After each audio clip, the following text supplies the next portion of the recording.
In the immediate aftermath of the assassination of President John F. Kennedy, the American government came to the conclusion that a lone gunman had changed the course of human history by killing the most powerful man in the world with 3 rifle shots fired from the elevated window of an office building.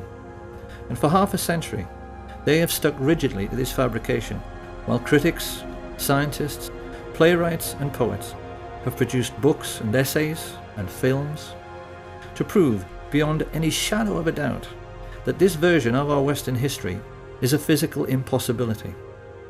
Over and over again, we have been told that this man did it, by himself. He didn't have any help, and he did it because he was a lonely madman and a communist to boot.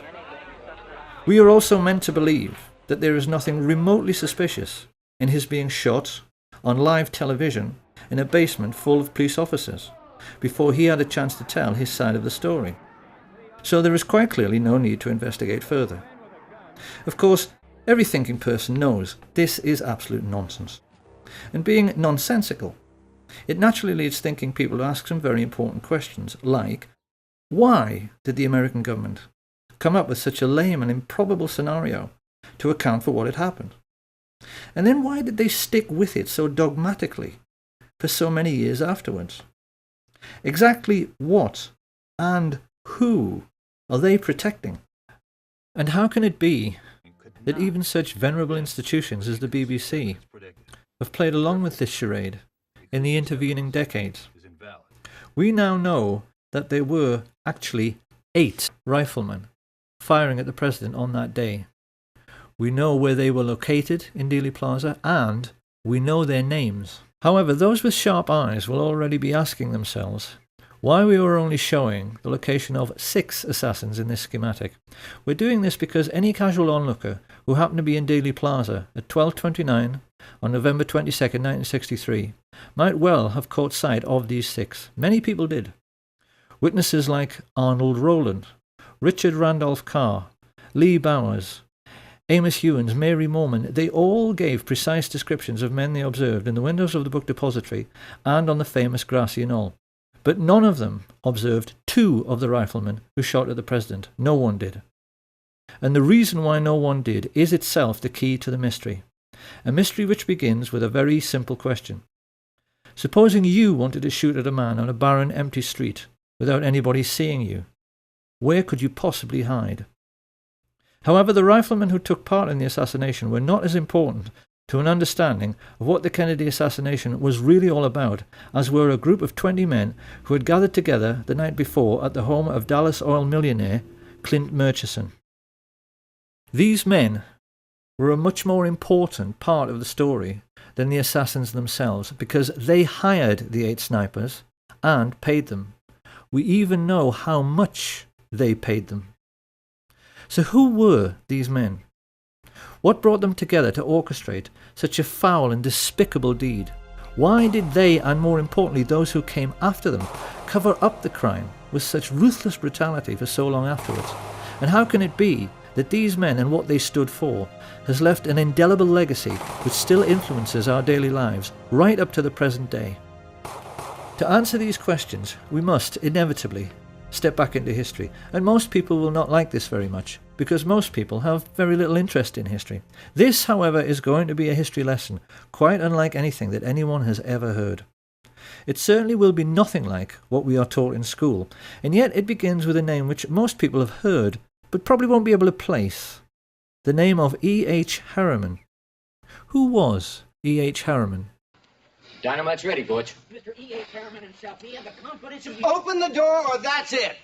You think E.H. Harriman would get himself killed for you? Woodcock? I worked for Mr. E.H. Harriman on the Union Pacific Railroad, and he entrusted me. I'm sure Americans in particular will be amused to learn that Edward Henry Harriman was actually a real historical figure. This man was one of America's first industrial giants, and like the Rockefellers in oil and the Carnegies in steel, he got his start by borrowing money from the Rothschilds, of whom we'll hear more later, to create a monopoly for his own business, which was railroads. He was the 19th century railroad king. It was a monopoly which wouldn't be allowed today, and it helped in turn to create the Rockefeller oil monopoly. And this gave America's first industrial giants colossal power. These were the first people in human history, we mustn't forget, whose businesses were worth more than most countries. People whose fortunes dwarfed anything that the Caesars or the Tudors or the Medici ever dreamed of. So, being greedy, they used this power to engage in price fixing. Naturally, they formed a cartel. Their attitude was that they could charge whatever they liked for steel and oil and transporting goods on the railways. They knew that all American business was dependent on them, and they'd made sure there was no competition. So they could ignore market forces and charge pretty much whatever they liked. Now this naturally caused resentment, and it's very interesting that the press at that time started calling these first Illuminati bankers and industrialists robber barons. Of course, once these fortunes began to be made, others naturally tried to get in on the act. One who succeeded was J.P. Morgan, who became a private banker during this period.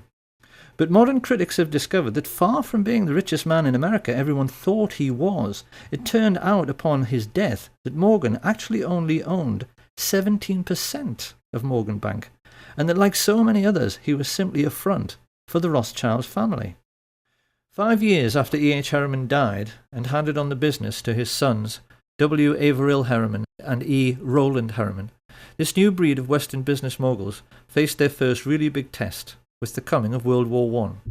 Once again, we must never forget that this was the first time in human history that a truly global conflict had been fought. It was sure to have long-lasting international repercussions, and many observers at the time had their doubts as to whether Western industrial capitalism, which was still in its infancy, could cope with the demands of war production. In the world economic recession which followed, many feared these fledgling industries might vanish altogether as countries struggled with debt and war reparations. But actually, Western capitalism emerged from World War I in a far stronger state than it was in at the beginning. So how could this be? The First World War taught the new class of international bankers and industrialists a very simple lesson. War is good for business. Take, for instance, Remington. We tend to associate their name with typewriters, but actually they made most of the rifles and handguns used during the Great War, and made a colossal fortune in the process. The banks, in their turn, lapped this up because it meant that defence contractors were having no trouble repaying the huge loans they had outstanding, and, best of all, the world's richest nations had had to borrow huge sums from the merchant bankers in the first place to finance the war, the Americans and the British just as much as the Germans. And they would now be repaying these loans to the banks for decades to come at a steep rate of interest. For international merchant bankers, the Rothschilds in particular, the First World War had been a gift from heaven. And people watching this should ask themselves a simple question before passing judgment. Supposing you were in business during that war, and the contract you had with the government to supply the troops with tin hats, or boots, or uniforms, or gunpowder was netting you millions every year in profit. And then one day the war ended, and your money stopped completely. What do you think your attitude to war might be? That war was good for business was not the only lesson the ruling classes learned during this period. The Russian Revolution of 1917 terrified rich people all over the world. Watching Lenin and Trotsky taking over such a vast area of the globe, the kings and queens of Europe's tiny sovereign states in particular became extremely nervous. The question on all their minds was, supposing the communist success in Russia should inspire their own working class to rise in revolt. Many of the crowned heads of Europe, like England's George V, had been related to Tsar Nicholas, and the brutal execution of the Tsar and his family, particularly the bayoneting of his young daughters, sent a shockwave through the upper classes of every nation. Did a similar fate lie in store for the royal families of Holland, Sweden, Spain and England?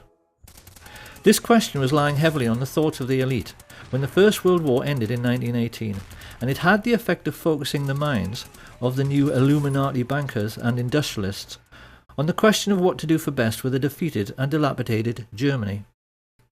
The population were poor, penniless and worn out, yet the German economy still contained some of the most sophisticated and expensive industrial stock on the planet. The Illuminati sensed an opportunity.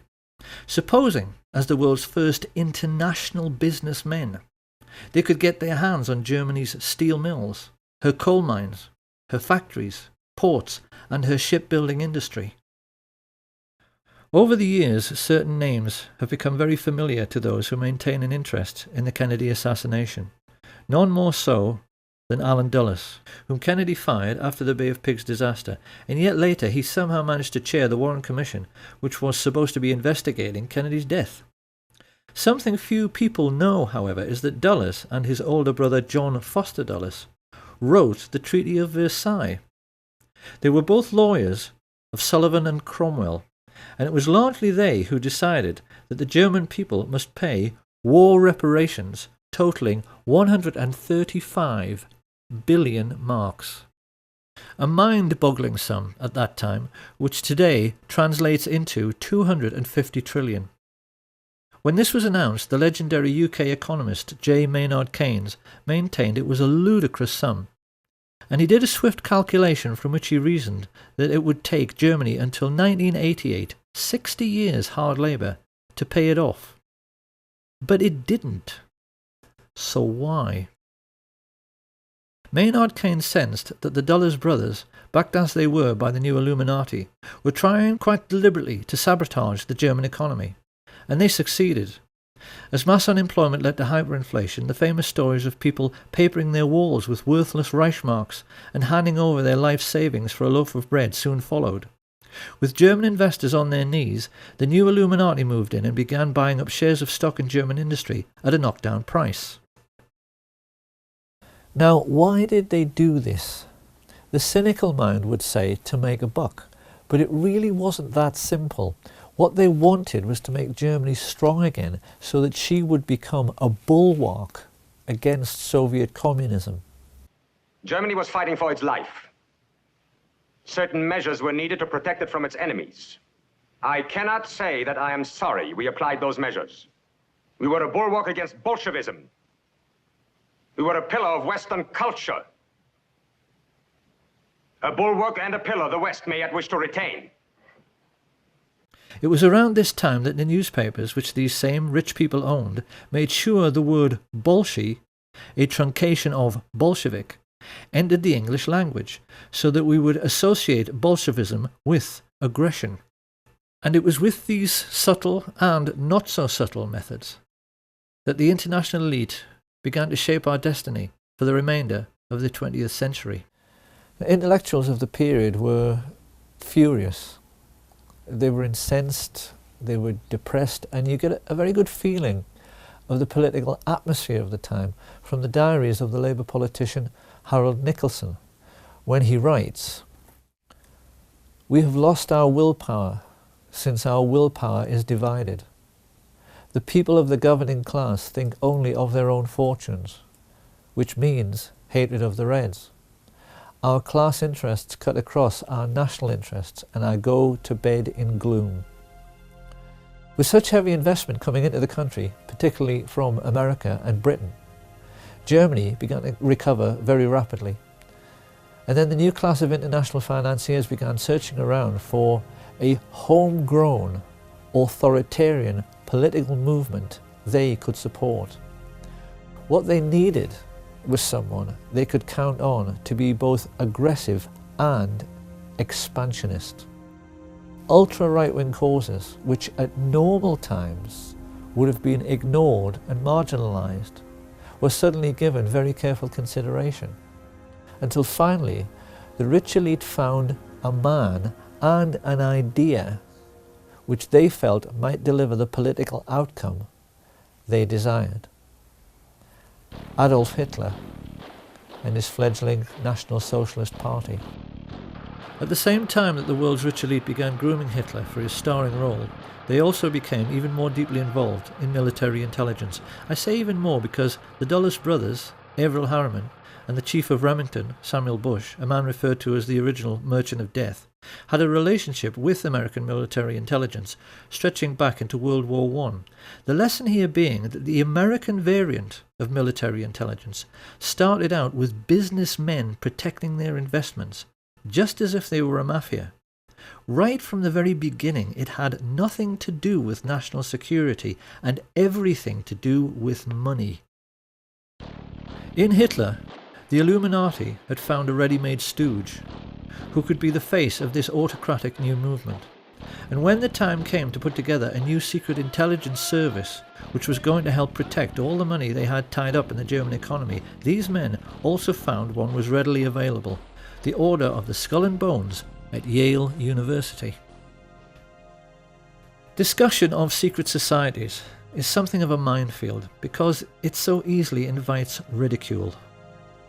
It is very difficult for the general public to accept that the super-rich leaders of their Western world can possibly be as mad and deranged as they actually are. The public, generally speaking, are sensible and level-headed people who have to balance their checkbooks, so they inevitably tend to laugh at stories about Satanists and occult believers. But if you talk to any well-informed historians, they are all aware of the important role which various secret societies have played in human history. The Black Hand always played a pivotal role in the history of the mafia. If you talk to anyone in the UK who is political and read books, they are always aware that the ruling class of Britain, including every member of the royal family, is a Freemason. And the emblem of the death's head was sported on the caps of the high-ranking Nazi officers from the very beginning. The symbols of these secret societies always seem to play around with some kind of skull and bones motif, so that it's abundantly clear what their mission statement is. These people are pirates, willing to commit any crime for big money. And they first became established in America at Yale University in 1833 with General William Huntington Russell and Alphonso Taft. Of course, being a secret society, they made other people curious about them, and in 1867 some undergraduates from a rival campus society broke into their headquarters to see what this skull and bones thing was all about. They reported that inside there were lots of lamps and candles, many dilapidated human skulls lying next to a fool's cap and bells, and it was morbidly dark because the walls were covered in black velvet. Having established a suitably satanic atmosphere, initiation rites were then performed on new members, who had to engage in group masturbation and sodomy while they lay in a coffin.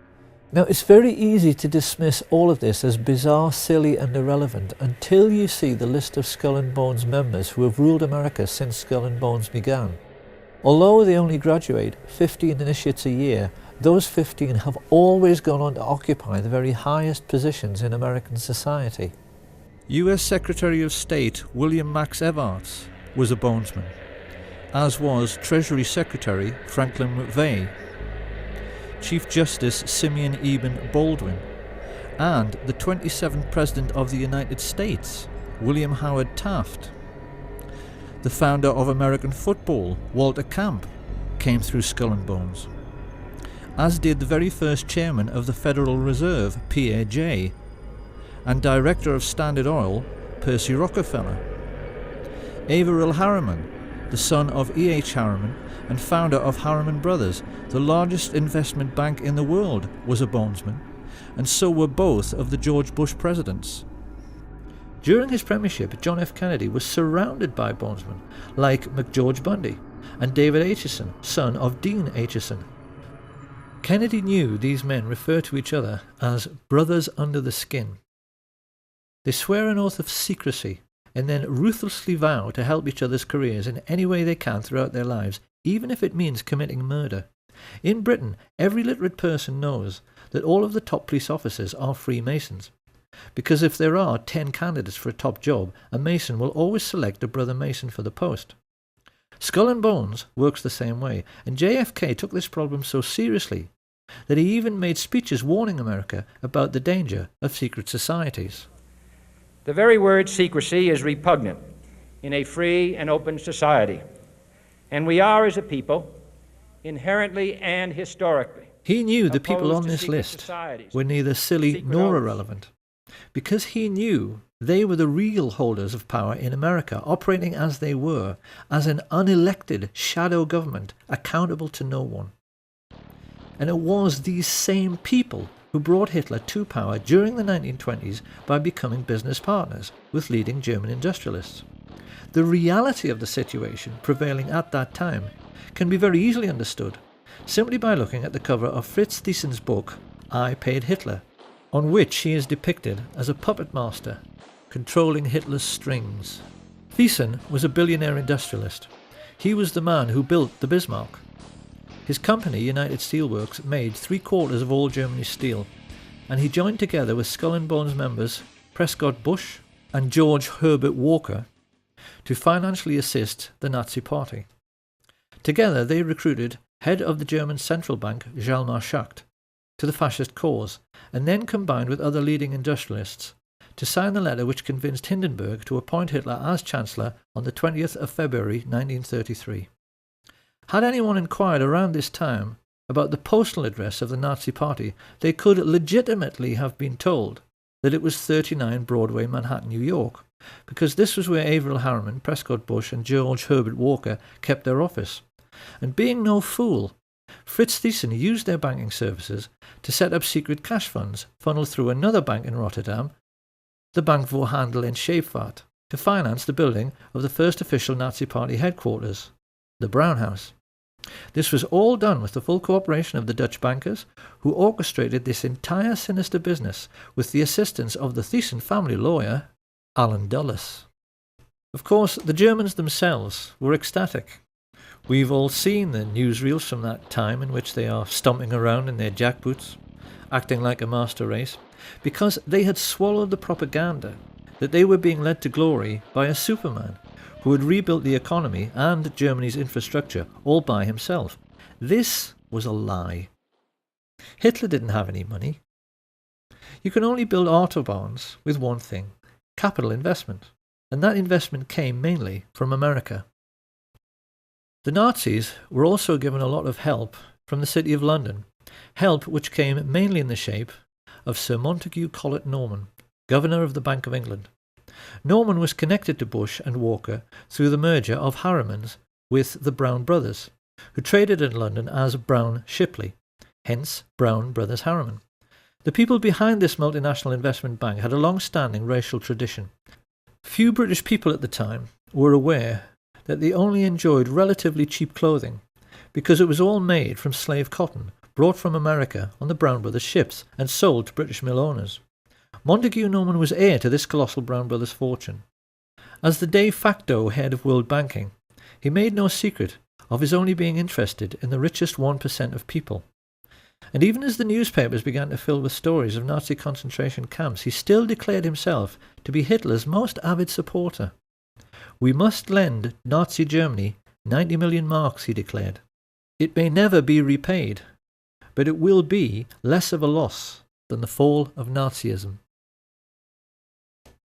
One might have thought Sir Montague's close personal friends, the royal family, would have been outraged by his comments.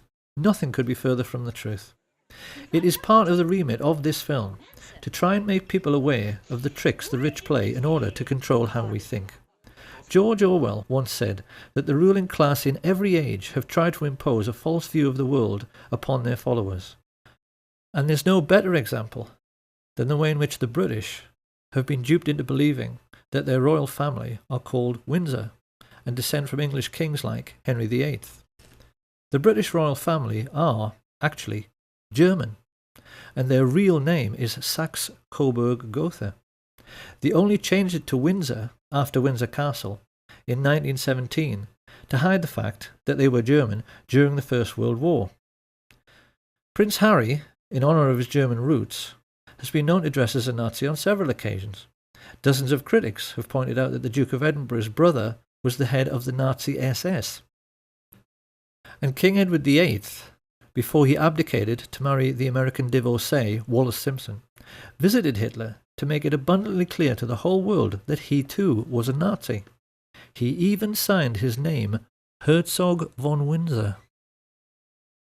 Thinking people during this period realised that this whole thing with kissing up to the Führer somehow transcended national boundaries.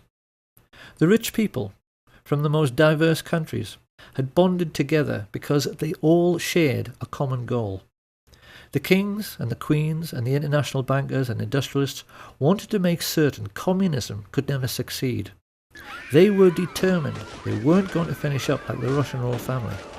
and they were determined to hang on to their money. They were much more afraid of the ordinary working people in their own countries than they were of fascist Germany. And this prevailing sentiment amongst the world's ruling class led America's elite to attempt a fascist coup d'etat in 1934. I hope it will be plain to people by now that Hitler's economic miracle is the greatest myth in human history. There was no economic miracle. There are no miracles. And if there are, why can't the Germans do it all again now? If you want to construct a network of new roads and new steelworks and new factories, you need one thing: money. You need investment. And the investment didn't come from Hitler. It came from Brown Brothers Harriman and their business associate, Fritz Thyssen. It came from Hjalmar Schacht and his best friend, Sir Montague Collett Norman. It came from men like Axel Wenner-Gren, the Swedish multimillionaire arms manufacturer, and Charles Beddoes, the French business mogul.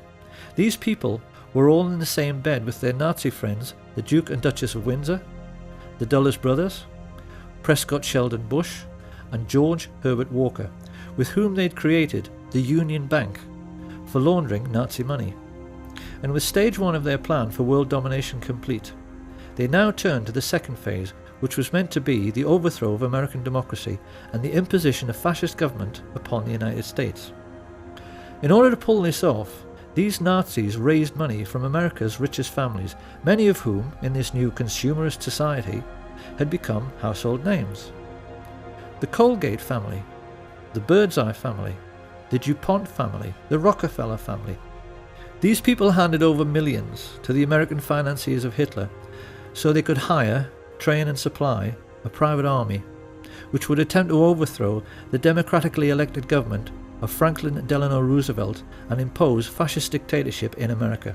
Of course, it's natural to wonder, considering they had such advantages, how on earth they failed to pull it off. The simple answer is that they chose the wrong man, because their choice to lead this Nazi insurrection was Major General Smedley Darlington Butler, the most decorated soldier of the period and in all of American history, perhaps the most unsung hero of all.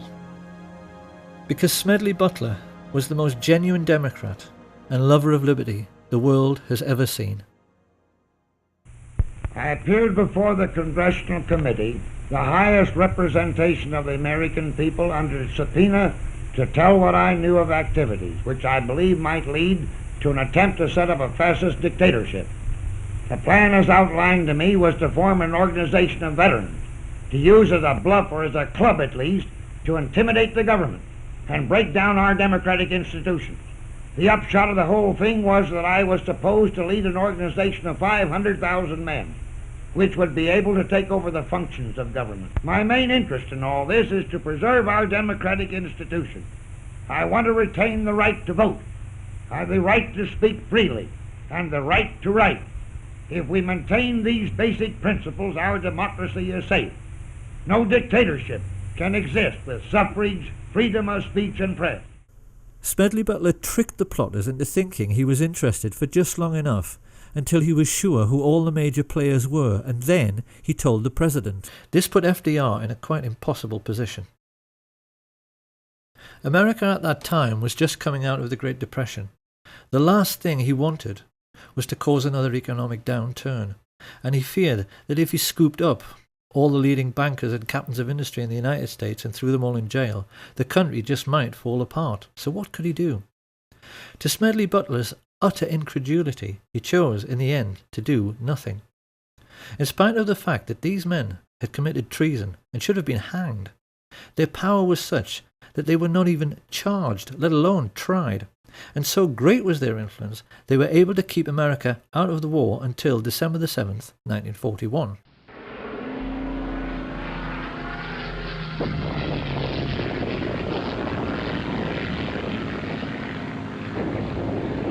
With the Japanese attack on Pearl Harbor, Roosevelt finally realized he had to do something. His response was the Trading with the Enemy Act, which allowed him to seize assets like the Union Bank, through which Bush, Walker and Harriman had been financing Thyssen. Roosevelt didn't realize, however, that it was already a case of too little, too late. Because without his knowledge, American business moguls had been tumbling over one another for 2 years in their efforts to assist and do business with the Hitler regime. Typical of this American spirit of enterprise was Sosthenes Ben, the president of AT&T, who flew immediately to Berlin when war was declared to put in Hitler's phone lines. He gave the Nazis the most high-tech, state-of-the-art telecommunications system in the world at that time, so that Hitler could rule the European mainland with the maximum efficiency. Rich men have been hiring thugs to do their dirty work, especially to frighten people, since human civilization began. What people have to try to appreciate is that Nazism, in reality, was simply the first time in human history that the rich had enough wealth to hire an entire country of thugs to do their dirty work. Some of the most emotive images in world history are those of the Nazi war machine swooping across the Low Countries to begin their occupation of France, and people have always assumed that the trucks used for the miles-long troop convoys must have been German trucks.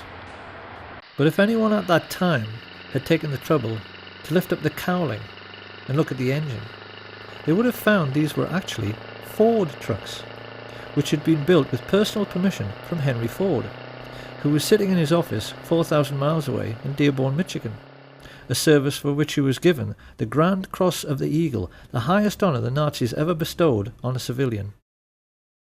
Ford sued the U.S. Army, the U.S. government in the 50s because during the war the U.S. Air Force bombed their tank-making facilities in Germany, and this is true. And what was it, like 52 or something? They sued the U.S. government for destroying their factories, and they won. They won the lawsuit. So I had to write a little song for Henry here.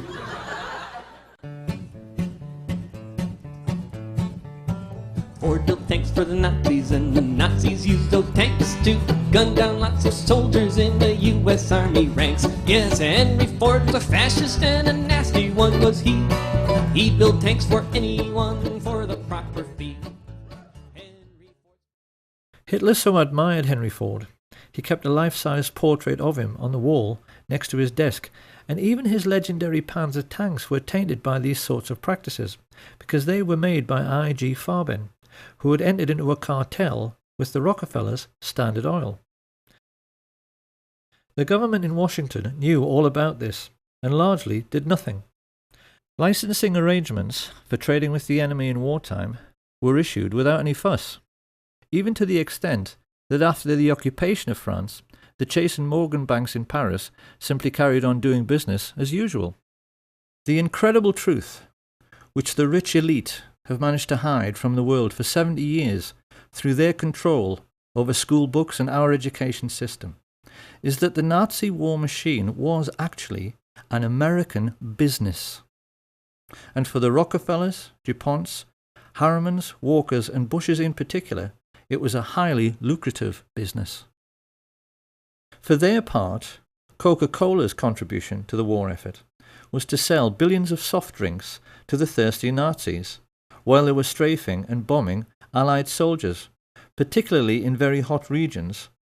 In the desert, where refrigerators tend to be scarce, there were even stories of Messerschmitt pilots wrapping wet towels around bottles of Coke, tying them to their aircraft, then flying up to altitude, where the cold and the wind chill turned the wet towel into a solid block of ice.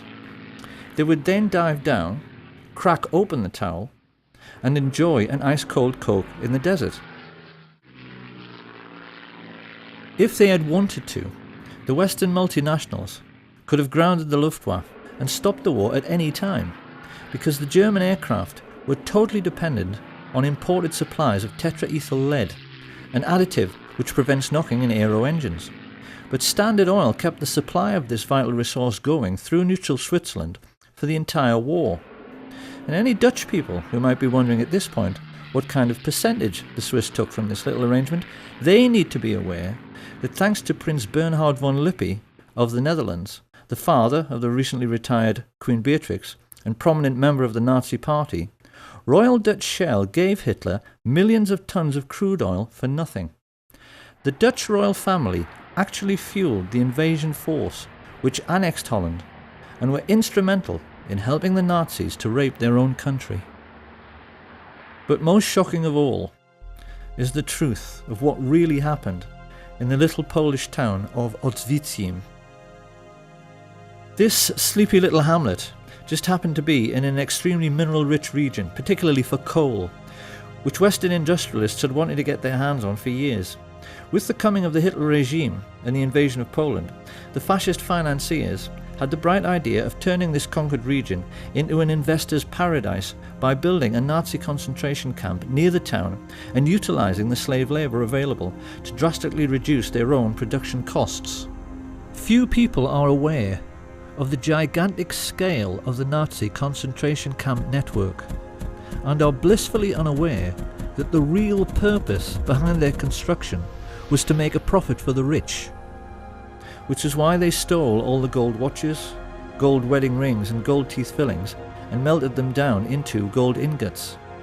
To this day, there are bars of gold lying in the vaults of the Bank of England, which have the Nazi swastika stamped on them. Gold stolen from Jewish corpses. It shouldn't come as any great surprise that George Herbert Walker's family were slave owners on the cotton plantations of 1930s America. Walker was used to organising slave labour. So while his business associate, Averell Harriman, was paying for Hitler's 500,000 SS troops and supplying them all with brand new Thompson submachine guns, because he did, Walker took over the management of this new Polish concentration camp. And when his Nazi friends started complaining that they couldn't pronounce the name Oświęcim any better than I can, they all got together and decided they had better Germanize the name into something which sat more comfortably on Nazi tongues. It was in this way that the world first heard of Auschwitz. Because the truth about Auschwitz and the entire Nazi war machine is that they were essentially no different to McDonald's. They were American business enterprises abroad, businesses which the richest European families invested in, and businesses which, because of slave labour, made obscene profits, which Prescott Sheldon Bush took and placed in a blind trust, which later financed a Bush political dynasty which produced two presidents of the United States, his son, George Herbert Walker Bush, and his grandson, George Walker Bush. This picture of the railway leading into Auschwitz has, since World War II, become the iconic image of the Holocaust. To us it now represents something like the gate to hell. But how differently, one wonders, would we have looked at this image all of our lives if we had always known that this railway line was an American railway line laid by the Harriman brothers on behalf of Uncle Sam. The Standard Oil IG Farben cartel even made the Zyklon B gas for the Jewish Holocaust. Now, anyone who at this point is thinking that all this simply cannot be true, because if it was, someone would have sued, well, someone did. This information came into the public domain because of a Dutch intelligence agent who was so disgusted when he found all of this out, he leaked it to the press, as a result of which two very senior Jewish gentlemen, Kurt Julius Goldstein and Peter Gingold, filed suit against the American government. Of course, the more discriminating among us will now be asking how it can be that this story went completely unreported in the mainstream media. One might just as well ask why the Times in London was writing favourable stories about the Nazi concentration camps throughout the 1930s, and why Lord Rothermere was still referring to Hitler as a great gentleman as late as 1940. You really would think by now that people would have realised that it isn't so much the bias in the media which really matters, it's the things they know about, but never tell you, that really matter. Because the truth is that the press knew exactly what was going on in the concentration camps all through the war. They never said a word about it, because they knew who was making money from the slave labour. Now, it's very easy to imagine what the response of a conservative politician, American or British, would be to all of this. If all of this is true, he's bound to ask why nobody said a word about American industrialists building Hitler's war machine at the Nuremberg trials. How come it never got mentioned? Where's the responsibility of the Vatican, who signed in 1933 the Concordat with Hitler, giving him his first tremendous prestige. Are we now to find the Vatican guilty?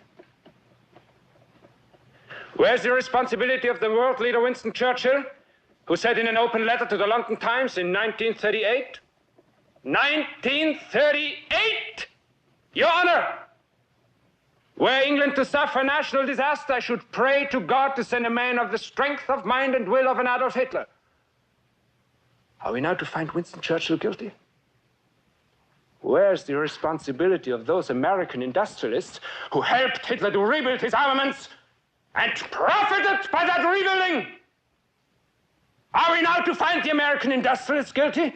No, Your Honor, no. Germany alone is not guilty.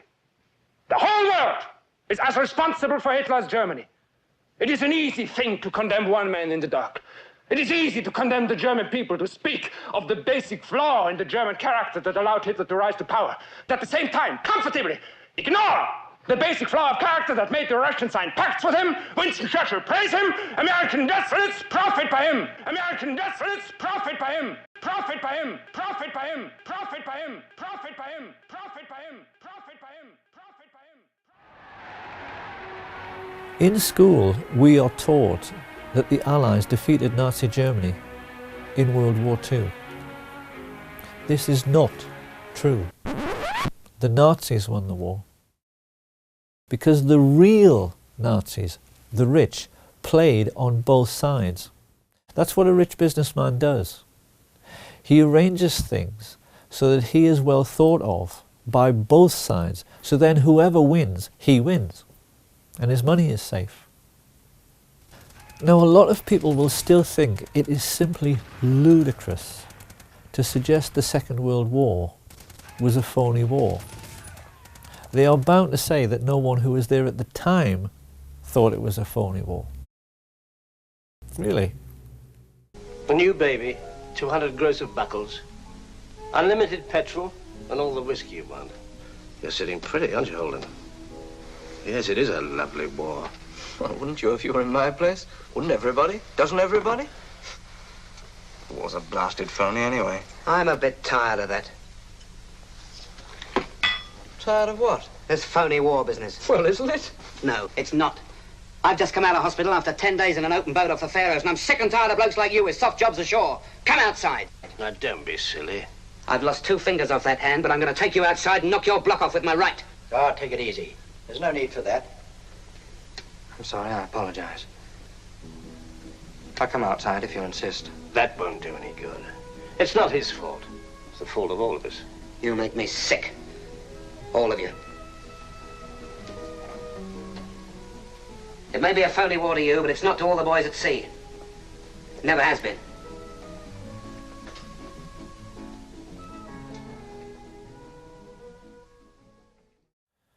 Now, obviously, the British and the Dutch in particular will have a very hard time accepting that their royal family profited from Nazi concentration camp slave labour. But if you go online, there is so much about this on the internet now.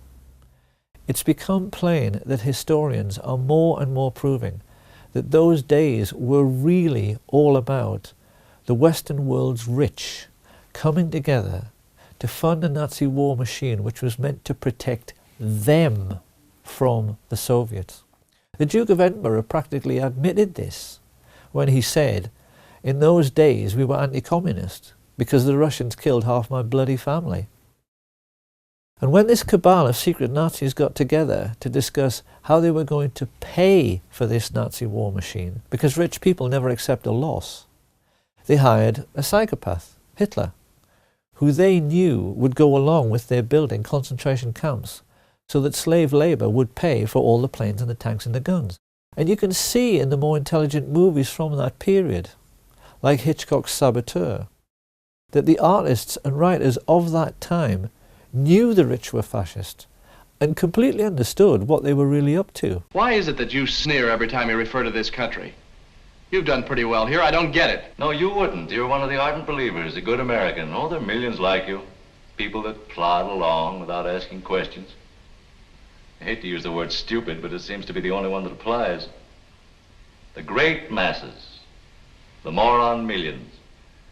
Well, there are a few of us who are unwilling to just troop along.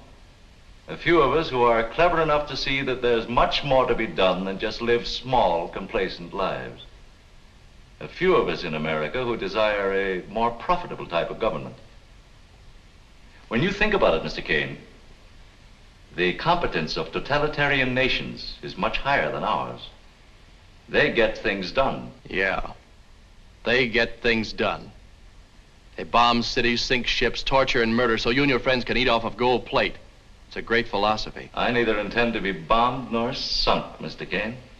That's why I'm leaving now. And if things don't go right for you, if we should win, then I'll come back. Perhaps I can get what I want then. Power. Yes. I want that as much as you want your comfort or your job or that girl. We all have different tastes, as you can see. Only I'm willing to back my tastes with the necessary force. Where was the mafia while all this was going on? Well, a great deal which historians have learned recently, especially from sources like Double Cross, the book written by Sam Giancana's brother, has made it clear that the mafia was much the same as the so-called German economic miracle and the American financed Nazi war machine in concentration camps. The mob in reality was a very different animal from the one portrayed by the movies and the media. American feature films have tended to focus on the exploits of gangsters like Richard Kane, the famous crime-busting Chicago cop who was planted in the police force to be a spy for Giancana, and hoods like Charles Nicoletti and Milwaukee Phil Aldericio, two of his favourite hitmen, who built their own hitmobile so they could shoot people from the back of a moving car. Amongst many other atrocities this pair committed was one in which they forced the head of Billy McCarthy into a vice and squeezed until his eyeball popped out, an incident which a certain American film director felt was so entertaining, he included it in one of his movies. What most people have failed to realise, however, is that in most cases the mafia chieftains who actually ran organised crime did not approve, generally speaking, of these acts of gross brutality. Not that they gave a damn about morals, but the cleverest amongst them, like Paul the waiter Rica, realised that sensationalised events like the St. Valentine's Day massacre produced public outrage and a crackdown on their illegal activities. Rica realised that the effectiveness of mobsters like Diamond Joe Esposito came from keeping a low profile. And it was the mafia bosses who learned this lesson best, Santos Trafficante and Sam Giancana in particular, who in later years became the most successful. Even today, few Americans appreciate the extent to which their country was being controlled by organised crime in the 1930s. The mob were in total control of Hollywood, because all the union labour needed to make films, carpenters, set construction, catering, they were all under the control of the mob. In particular, the control of the Teamsters Union, the drivers and haulage people who made essential deliveries to absolutely everyone, meant that virtually all American business was caught in the web of mafia racketeering. Studio bosses like Harry Cohn, Louis B. Mayer, and the Warner Brothers knew they had to play along to get anything done at all. The big studio heads, like all rich businessmen, found they were forced to become friends with mafia dons. And the individual who exploited this situation most effectively was a gangster few people have ever heard of, Murray the Camel Humphreys.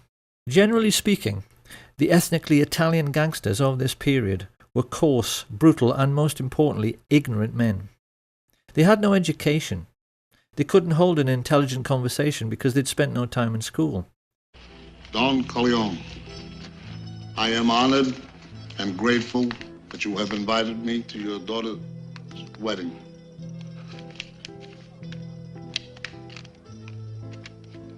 On the day of your daughter's wedding. This made doing business with refined and sophisticated entrepreneurs difficult, not to say embarrassing. And Sam Giancana was quick to spot this. So whenever a business deal needed to be made by someone with style and sophistication, he would send along his silver-tongued Welshman, Murray the Camel, so called because he was known for being sartorial and for cutting a dash in expensive camel hair coats. Humphreys became a crucial figure during the pre-war period because his contact with the luminaries of Hollywood meant he received invitations from senior politicians who wanted to rub shoulders with stars like Clark Gable, George Raft, Cary Grant, Gary Cooper, Marilyn Monroe and Frank Sinatra, all of whom were mafia-controlled and used by the mob as bagmen, moving colossal sums of money around the country, because Giancana cynically realized the authorities were too starstruck to ever check their luggage. He even used a priest for the same purpose, who he referred to as Father Cash. And just as the priest was happy to take his percentage, so the politicians, who Giancana always maintained were the easiest to corrupt, were happy to do the same. In Esposito's time, he had boasted of buying votes for Calvin Coolidge. By the time of World War II, Sam Giancana was boasting to his younger brother, "We own the White House."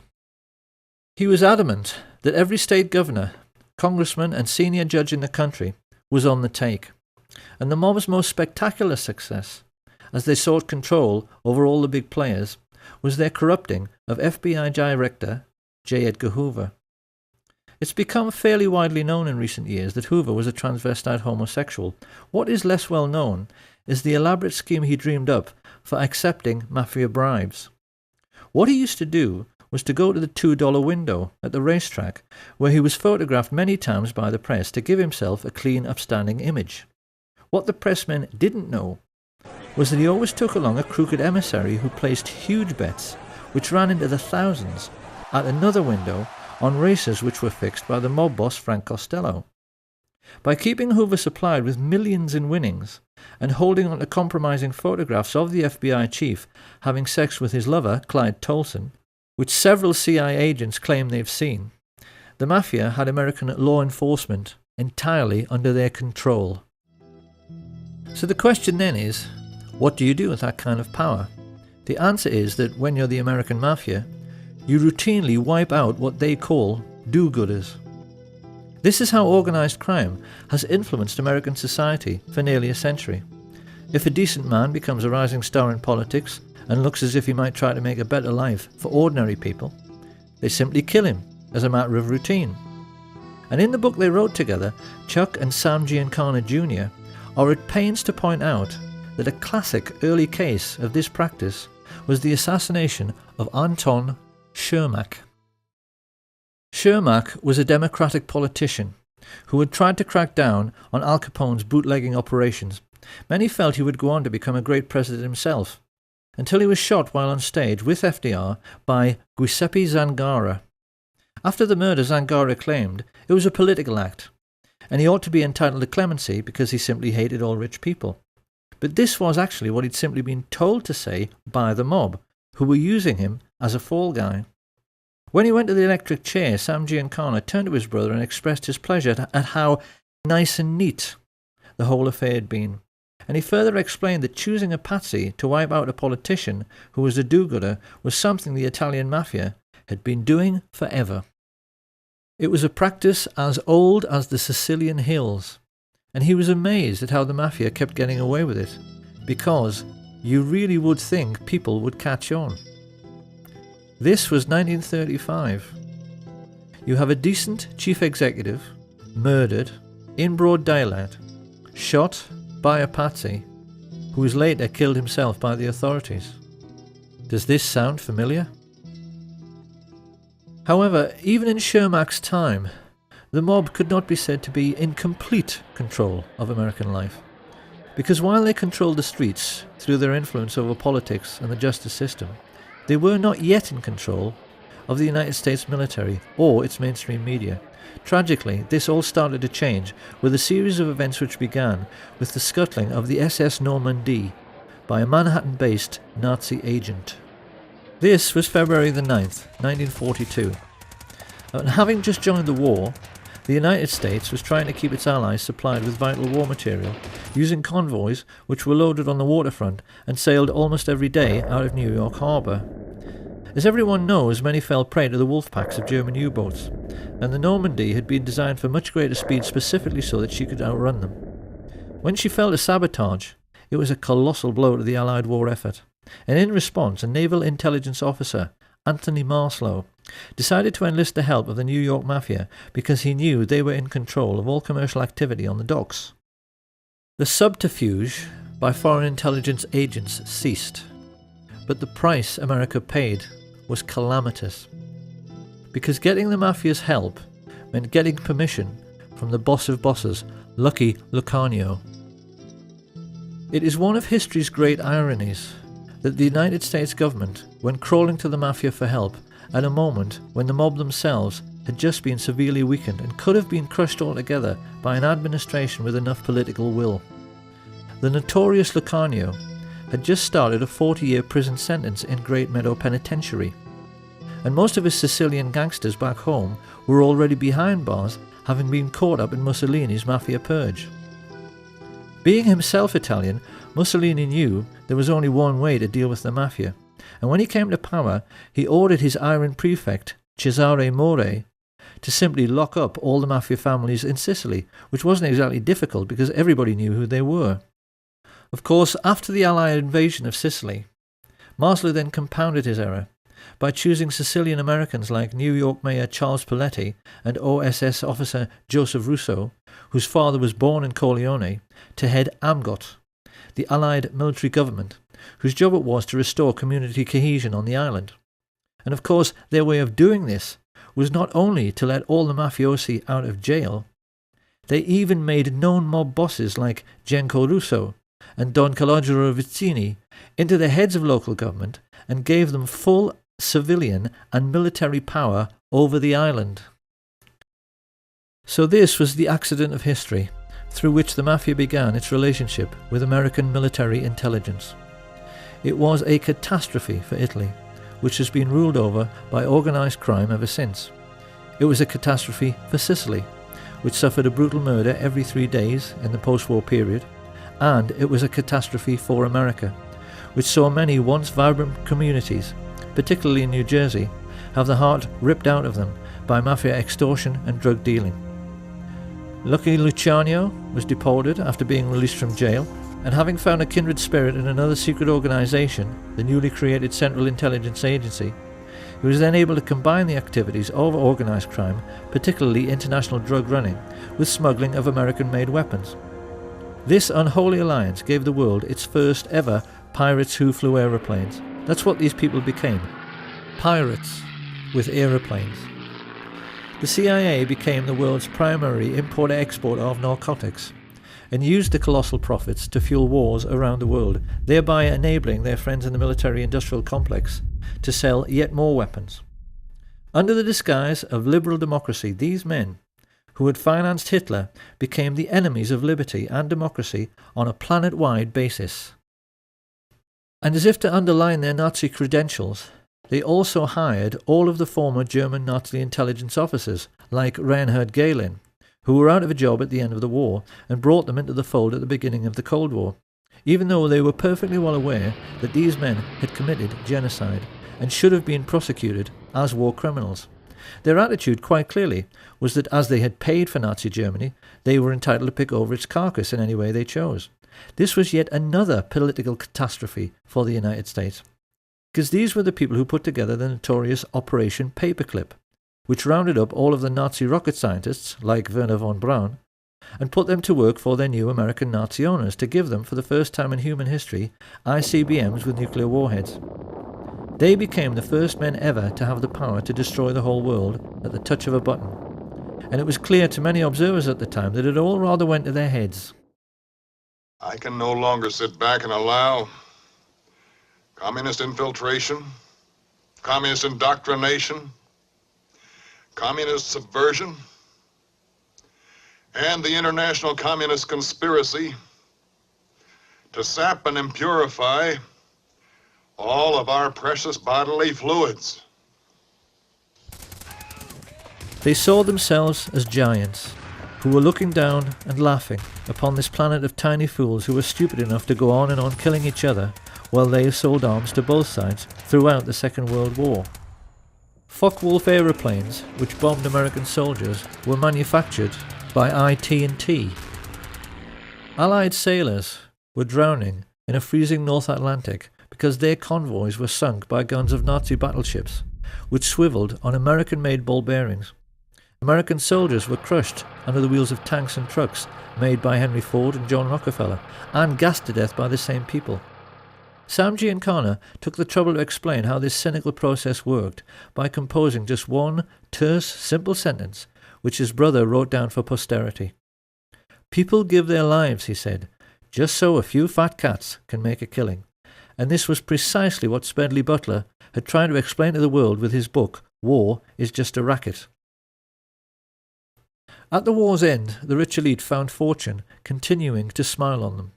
Firstly, they were able to control the utter farce of the Nuremberg trials, which should have hanged every single American merchant banker and leading industrialist.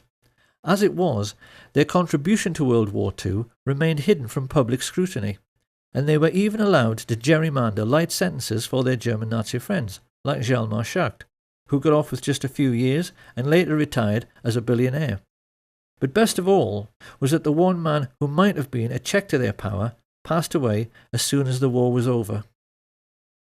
And with President Roosevelt gone, and their first Nazi glove puppet Hitler also deceased, it became necessary for Prescott Bush to find another young politician to sponsor. In true American fashion, he decided to advertise. He placed an ad in the LA Times which candidly explained that a group of rich businessmen was seeking a young, ambitious, immoral and most definitely malleable politician who might one day run for president. The ad was deliberately worded in this cynical way because they knew that only an evil, slimy and completely incorrigible little creep would ever dream of applying for the position. That was what they wanted, and that was what they got, in the shape of a certain Richard Nixon. Here being congratulated on his success by his new master, Prescott Bush. And not long after this picture was taken in 1947, Nixon engaged the services of a Jewish gangster who was working for Sam Giancana called Jacob Rubenstein, a man whom the world would one day come to know as Jack Ruby. Having bought themselves a new political puppet, this nefarious band of 20th century robber barons now took stock of their situation. The Hitler Project, as this rich elite called it, could hardly have turned out very much better. Their businesses had made colossal profits. Prescott had got his Union Bank back. The communist menace they so wanted to contain had almost sunk back in the Middle Ages with the ravages of war. And best of all was that they had now achieved the very world domination which Hitler had dreamed about. They knew that in this new age of modern telecommunications and high-speed jet travel, they had become the first group of robber barons in human history to dominate the entire globe, because they realized there was now absolutely no one left who could stop them from doing whatever they wanted to do next. However, they also realized that bombed out and dilapidated Europe would not be able to bear another war for many decades. This was why they now decided that their obscene business profits could only keep coming in if they moved their game of phony war into the Third World. And this was how the CIA came to instigate conflict throughout the Middle East, Southeast Asia and Central America. Chuck Giancana well remembers a conversation which he had with his mafia boss brother Sam during this period, in which he questioned him with genuine anxiety about the communist menace spreading throughout the world. The TV news was painting a sinister picture of a Soviet enemy with millions of fifth columnists, which was intent upon taking over the entire planet. Hadn't he heard of the domino theory, and wasn't he worried about it?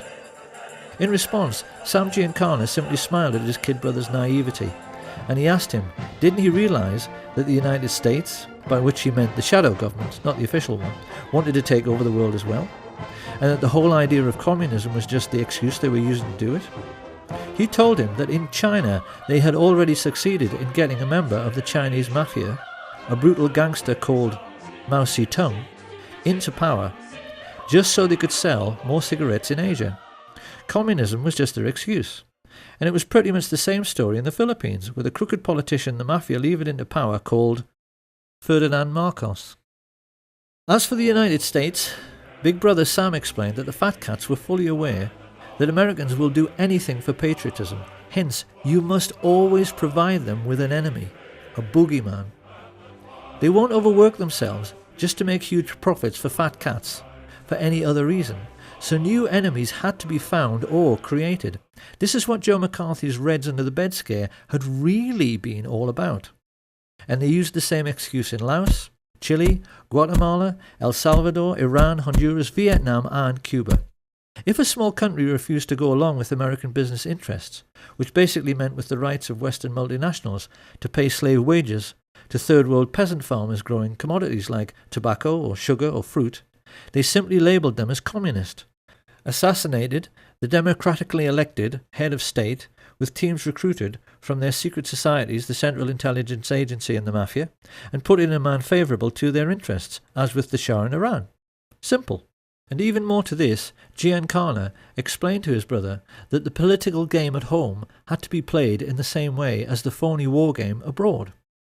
The lesson was that a businessman always protects his interests by playing both sides. Sam Giancana knew that the Second World War had been exactly the same as all the CIA's covert wars during the 1950s.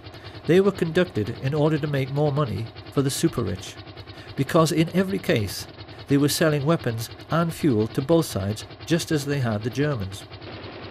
On the American mainland, this cynical attitude manifested itself in the way the gangsters supported the campaigns of both leading candidates in every political head-to-head, in order to make sure that whoever got elected, he was always their man and on their side.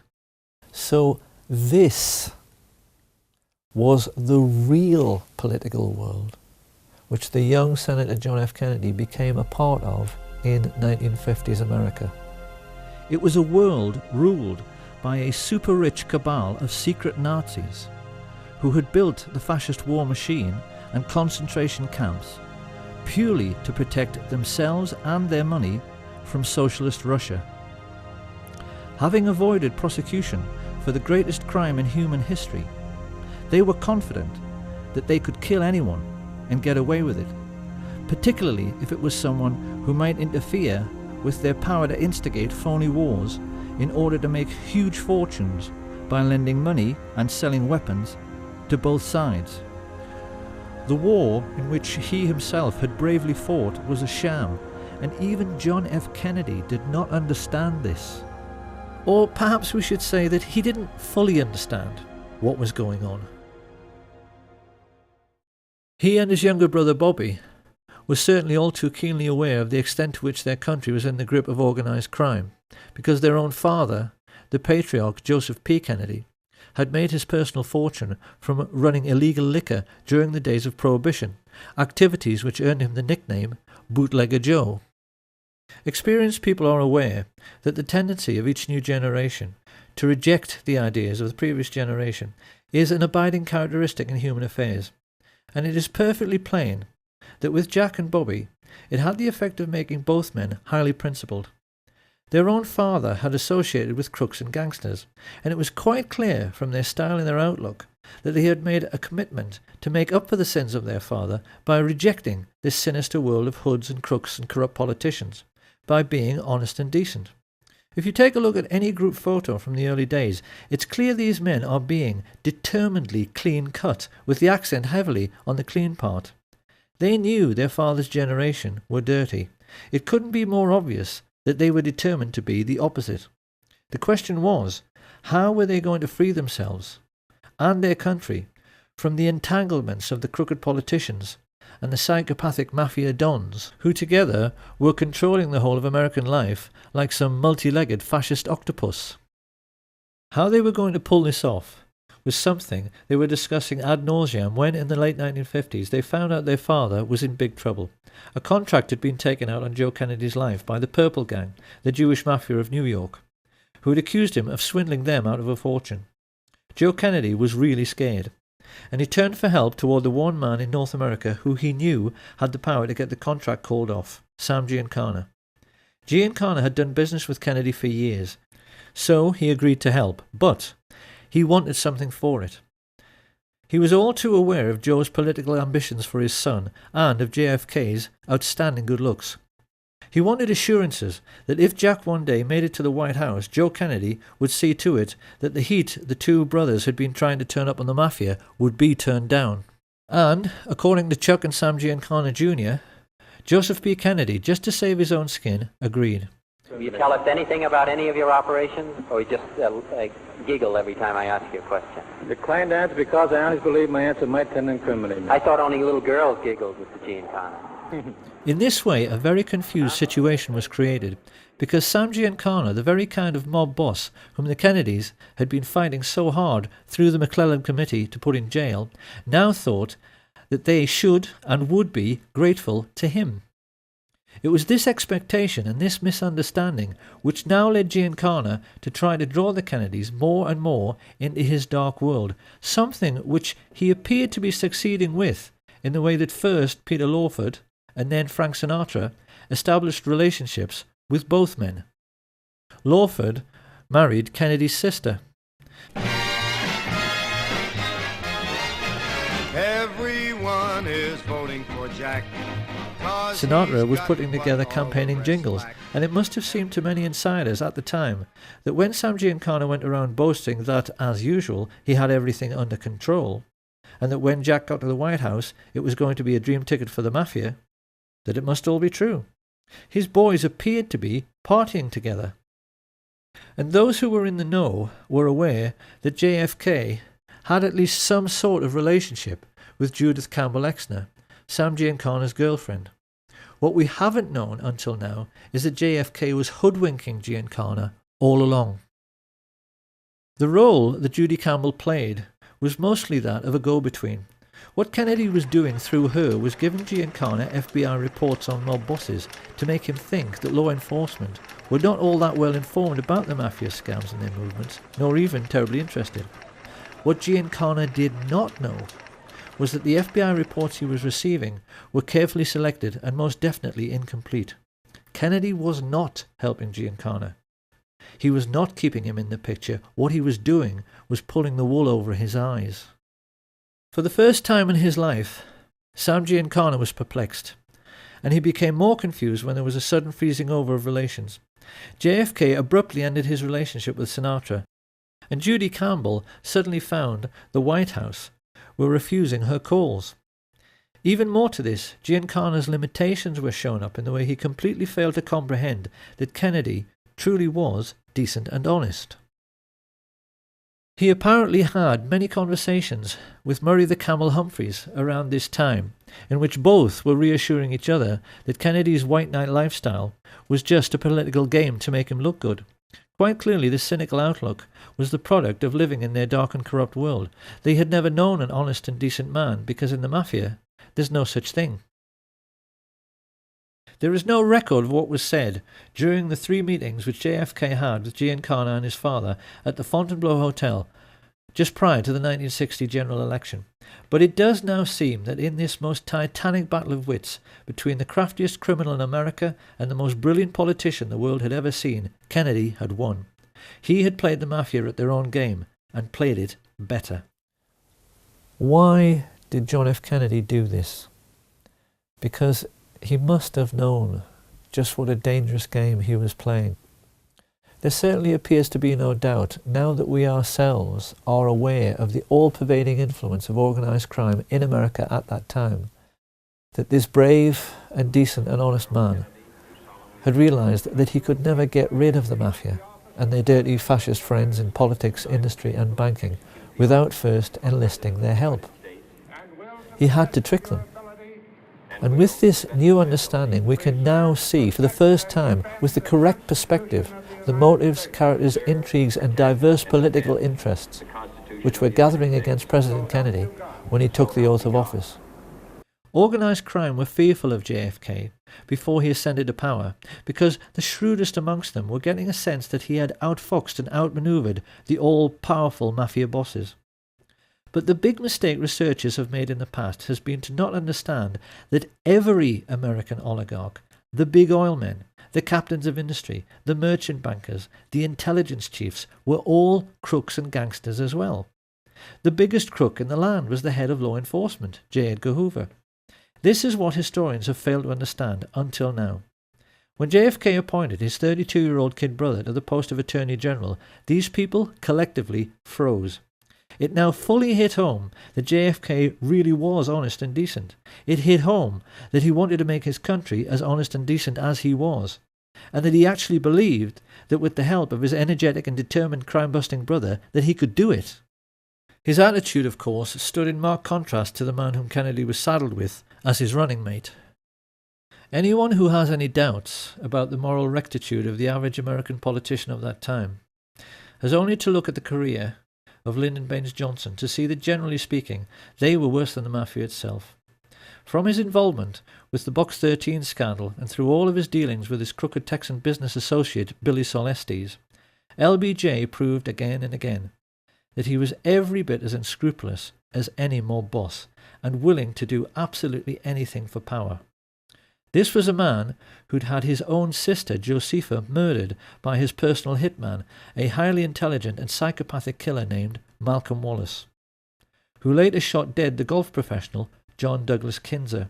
When this case came to court, it revealed to the American public how totally corrupt the justice system had become, because LBJ was able to get Wallace off with a 5-year suspended sentence. Found guilty of murder one, he walked free that very day.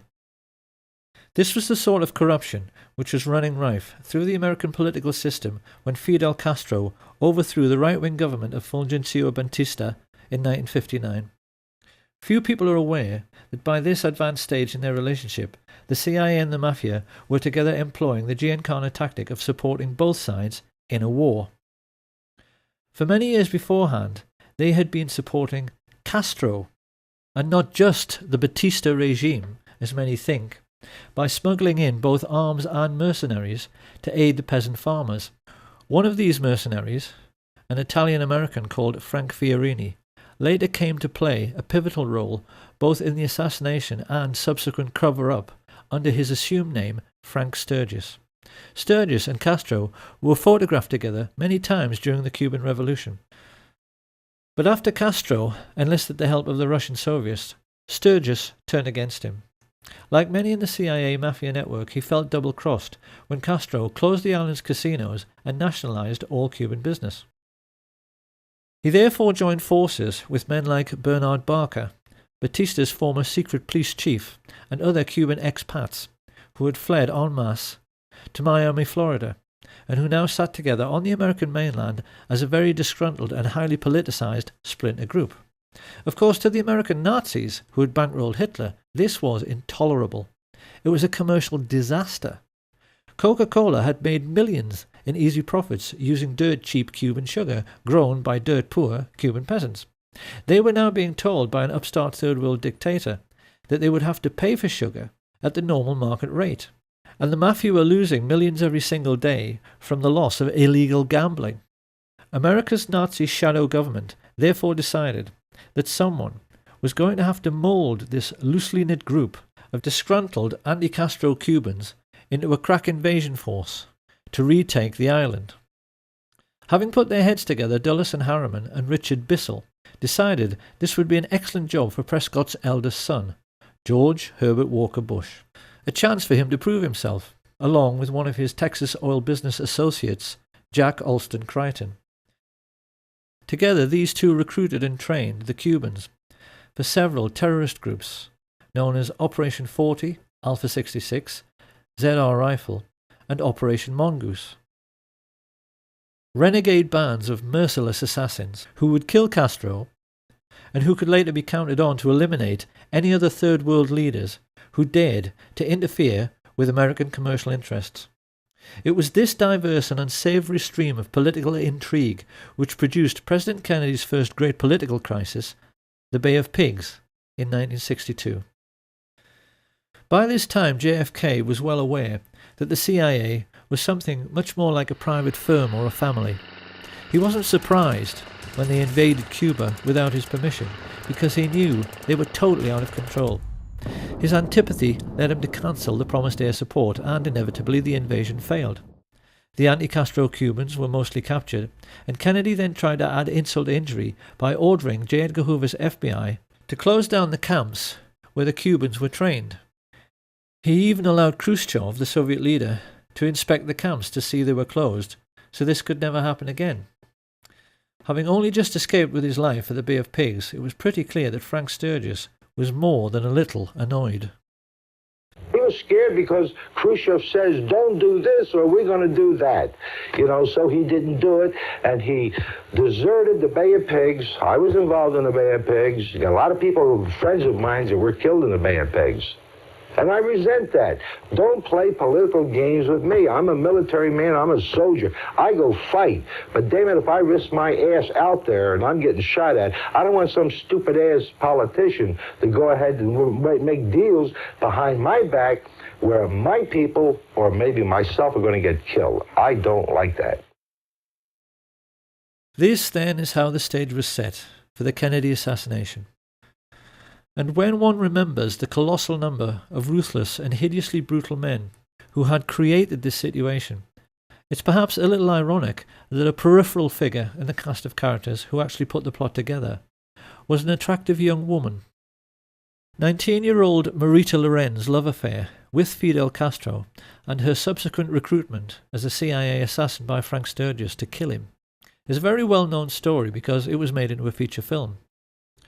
In spite of her failure to kill the Cuban leader, Lorenz continued to associate with the assassination squads trained by the CIA, and it was largely her testimony in the Spotlight magazine trial after a skillful cross-examination by Mark Lane, which gave us a window through which we can now see who really participated in the Kennedy assassination and who was really behind it all. First of all, after the Bay of Pigs invasion, Kennedy had fired Allen Dulles, Richard Bissell, and General Charles Cable for essentially using the CIA as their personal hitmen, after he found out that Robert Mayhew had sought Sam Giancana's permission to talk to his underboss, Johnny Roselli, about the possibility of a hit on Fidel Castro. Here you have a government agency, funded by the American taxpayer, associating with the very organised crime racketeers JFK was trying to put in jail, for the purpose of carrying out political murders. The president was incensed. Historians have never been surprised that he vowed to smash the CIA into 1,000 pieces. It hardly takes a genius to see why the CIA wanted to kill him. What is more, Jack Alston Crichton and the lifelong friends of Allen Dulles, the Bush family, had just recently purchased exclusive access to 15 million acres of Cuba, almost half the entire island, in order to drill for oil. When he came to power, Castro reduced this to a mere 20,000 acres, a colossal investment which now failed and which led to Crichton's CVOVT Oil Exploration Company being delisted from the stock exchange at a loss of $30 million. Crichton and George Bush's friends, the Texas oil billionaires, Clint Murchison and Haroldson Lafayette Hunt, also knew that Kennedy wanted to end their most vital tax break, the oil depletion allowance, and their bosom buddy, Vice President Lyndon Johnson, was standing at this time with one foot in jail and the other on a banana skin due to his involvement in the corruption scandal now breaking around his favourite assistant, Bobby Baker. LBJ knew his life was finished if Kennedy lived, and he would become president himself if Kennedy died. So his involvement in the plot is hardly difficult to understand. And even more to this, the heads both of the US military and the military-industrial complex which supplied them, exactly the same Nazis who had supported Hitler in World War II, were fully aware that Kennedy wanted to pull out of Vietnam in a move which would have eventually cost them billions in lost weapons sales. This circle of thugs and pirates was completed by LBJ's next-door neighbour, J. Edgar Hoover, who had himself invested millions in Clint Murchison's oil business, just like his mafia associate, Vito Genovese. Stepping back to look upon this rogues gallery, it really is remarkable how Kennedy had managed to make an enemy out of every single dirty hood, every corrupt politician, and every single Nazi businessman living in the country at that time. It is highly misleading even to see these groups as separate, because the truth is that they were all brutal fascists who saw nothing wrong in killing to get their own way. The question now was, how were they going to get him? Because we must never forget that generals, admirals, mafia dons, intelligence chiefs, corrupt politicians and oil billionaires are only people. None of them wanted to go to the electric chair for conspiracy to murder the president. They knew that they had to put together a plan which could not fail to both kill Kennedy and then cover up afterwards the fact that they did it. They knew that in men like Frank Sturgis, his Cuban assassination squads, and the mafia hitmen working with the CIA, they had a huge pool of killers to choose from who were ready, able, and willing to do the deed. All the same, how could they possibly get to Kennedy? Because they knew that, at least in Washington, all American presidents are extremely well protected by the Secret Service. The most important first step was to engage the age-old mafia tactic of finding a patsy. To this end, they turned to George de Mohrenschildt, a very sophisticated exiled Russian count and CIA agent, who was close friends in the oil business with George Bush and the Texas oil men. They were aware that they needed someone like Giuseppe Zangara, who appeared to be a low-life, discontented misfit. So they chose a low-level CIA operative who had been groomed precisely in order to appear to be a low-life, discontented misfit, Enter Lee Harvey Oswald, who was carefully handled by de Mohrenschildt as he was placed like a chess piece in the Texas schoolbook depository. With the patsy selected, the combined heads of the American Nazis now sat down together to discuss their problem. How do you kill a man? Riding in an open car on a public street in front of hordes of people without being seen. And then, how do you cover up forever afterwards the fact that this was a conspiracy and not the work of a lone nut? The plotters were keenly aware that it was the second question which posed the biggest problem. The professional military men like Colonel Ed Lansdale and Admiral George Berkeley, Kennedy's personal physician, were well aware that there are any number of ways to hide or disguise a sniper: behind trees, inside other vehicles, behind windows in office buildings.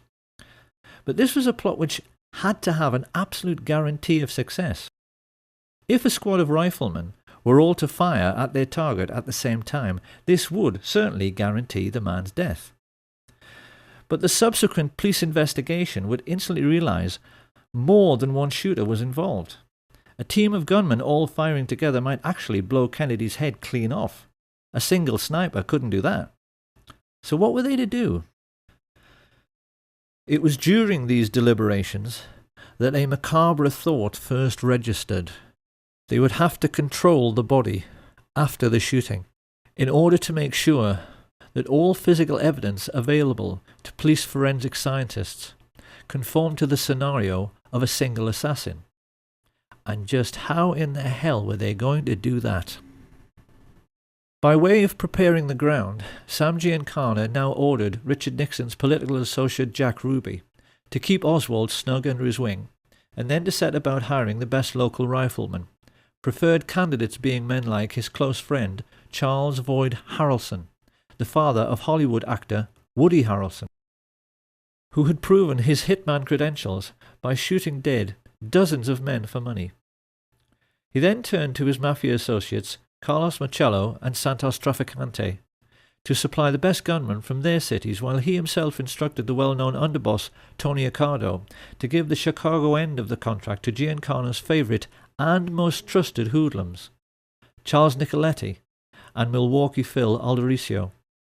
This pair had to be flown in 1,500 miles to the ranch of mafia hood Peter LeCarvelet, and then driven the remaining 600 miles to Dallas.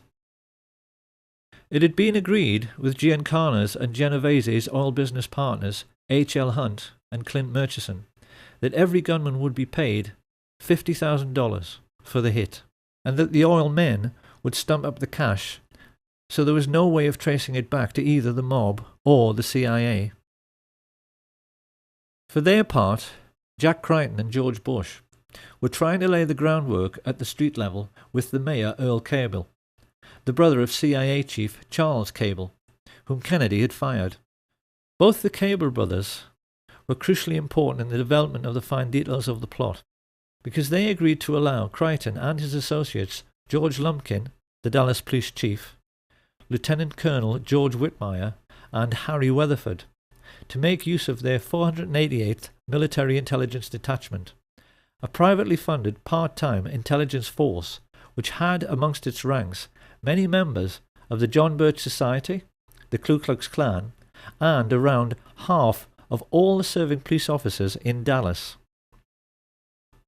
The plotters realized this was a masterstroke, because it meant they could control the streets and the crime scene, but they also realized that when the shooting occurred, the response of at least half the police on duty would appear to be completely genuine. And yet for all this intricate planning, involving, as Sam Giancana later admitted, dozens of men, the American Nazis were aware they still had a problem. Getting the snipers into position and coordinating their fire by radio was not too difficult. It's something the military do every day. But this problem of blowing the man's head clean off had another side to it. Supposing, as can happen, all the snipers missed. How could they possibly legislate for this contingency? You see, being a professional sniper is a lot like being a professional golfer. Everyone knows that, generally speaking, a golf pro on a par 3 will hit the green. But even the world's best occasionally miss by a wide margin, and the same can happen to any rifleman. We can be quite certain that the guiding brains of the American Nazis, Allen Dulles and David Atlee Phillips, in order to cover this eventuality, must have at least considered having one assassin run up to the limousine to attempt a point-blank range mafia-style shooting should the others miss. But then another problem appeared. Supposing their assassin couldn't run quick enough to jump on a speeding car. Little by little, the realization hit home. The plot could even wind up looking silly and themselves ridiculous. There was only one answer. They would have to control the president's protection, the Secret Service. Marita Lorenz testified under oath that in late November of 1963 she drove from Miami to Dallas, Texas with Frank Sturgis, followed by a backup car which contained a stash of weapons. Travelling along with them were Jerry Patrick Hemming, an American mercenary like Sturgis. Were you ever offered money to assassinate President Kennedy? Directly. On numerous occasions. Two Cuban brothers, Ignacio and Guillermo Novo Sampol, a Cuban pilot called Pedro Diaz-Lance, and his friend Orlando Bosch. At first Marita assumed this was to be just another arms smuggling engagement, just like many others she'd been on with Sturgis before. However, when they reached their Dallas motel, they were visited by someone Marita had met many times before, CIA agent E. Howard Hunt, who stayed almost an hour and paid Sturgis with cash stuffed in a very large envelope. This was the evening of November 21st, 1963, and Marita began to get worried. She knew that President Kennedy was visiting Dallas the next day. Becoming concerned, she pressed Sturgis as to the real purpose of the visit, and when he told her that for this one time it had to be confidential, she decided she wanted out. Marita had no way of knowing that a great number of other people had made similar journeys that day. CIA pilot Tosh Plumley flew several assassins into Dallas Love Field without even being told who they were. From all over the country, radio operators, riflemen, drivers, false ID suppliers like Chauncey Holt and Bernard Barker, and getaway pilots like David Ferry converged on the city. Whilst at the home of oilman Clint Murchison, a group of his Nazi friends were congregating to celebrate Kennedy's imminent demise. Due to the testimony of LBJ's mistress, Madeline Duncan Brown, the mother of his illegitimate son, we now know that amongst these guests were J. Edgar Hoover and his homosexual lover Clyde Tolson, who stood to lose the millions they'd invested in their host's oil business if Kennedy lived. Hoover also knew Kennedy wanted to replace him as head of the FBI. The two Brown brothers of Brown Brothers Harriman, who along with Cliff Carter, John Connolly, and Senator Joseph Yarborough stood to lose millions from lost defense contracts because they knew JFK wanted to end the Vietnam War. Also present were Joseph Sevilla, head of the Mafia in Dallas, and the mayor of Dallas, Earl Cable, the CIA men who knew the president was serious about smashing the Central Intelligence Agency because he'd already fired Cable's brother Charles. Having a drink with them was Chase Manhattan bank chief John McCloy, a confirmed Nazi who had shared a box with Hitler at the 1936 Berlin Olympic Games, and Mafia chieftain Carlos Marcello, who felt nicely at home rubbing shoulders with Sam Giancana's representatives Jack Ruby, Richard Nixon, and Harrelson Lafayette Hunt. The media were represented by Eamon G. Carter, and the only one who might have felt a little out of place as he awaited his boss was the world-class marksman and serial killer Malcolm Wallace. Late in the evening, Lyndon Baines Johnson finally turned up and briefly went into the party. When he came out to greet Madeleine Brown, she said he was euphoric. Let's go back to the night before. When Johnson came out of the meeting, what did he say to you? He was so angry. He had a violent temper when he was upset. Well, let's use the exact words that he said to you. What did he say to you? He grabbed me by the arm, and he had this deep voice, and he said, "After tomorrow, those SOBs will never embarrass me again. That's no threat. That's a promise." Johnson had clearly been told by the people in that room that everything was ready. The next morning, the president landed at Love Field and was led to his car by Governor John Connolly. As he is driven away, it is immediately apparent that something is wrong, as Secret Service agent Henry J. Rickber tries to take up his proper position on the president's limousine, holding on to these handles provided for the purpose, and is ordered to stand down by Emory Roberts. Let's just look at Rickber's reaction again. He is quite clearly disgusted. Why aren't they letting him do his job? And as the car glides into Dallas, we can now see how the removal of his Secret Service protection has opened the president up to a field of fire from almost any direction. It's plain from these pictures that as the motorcade moved on into Dallas, the Secret Service, meant to protect the president, remained crowded together on the vehicle behind. While travelling in the pilot car some 400 yards ahead, 3 men are smiling as they see everything is going to plan. Crichton, Lumpkin, and Whitmire have used their influence to remove the military protection which should have been amongst the crowd.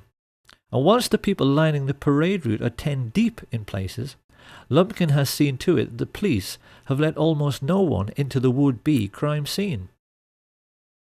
Pausing at the corner of Houston and Elm, Lumpkin is seen exchanging reassurances with one of his men. Yes, he tells him, the hit is on. Glancing discreetly upwards, he sees Weatherford and the best Cuban sniper, Eladio del Valle, preparing to fire. The signal is passed to the other snipers to get into position. Having been let into the Daltex building by oil baron Harrelson Hunt, Eugene Hale Brading unlocks the second-floor broom closet. A client of New Orleans lawyer G. Ray Gill, who also represents mafia boss Carlos Marcello, Brading has a getaway pilot waiting, whom Gill employs as a private detective, David Ferry. He opens the window, and as Charles Nicoletti loads his rifle, Richard Kane listens to his radio. Car coming. Get ready.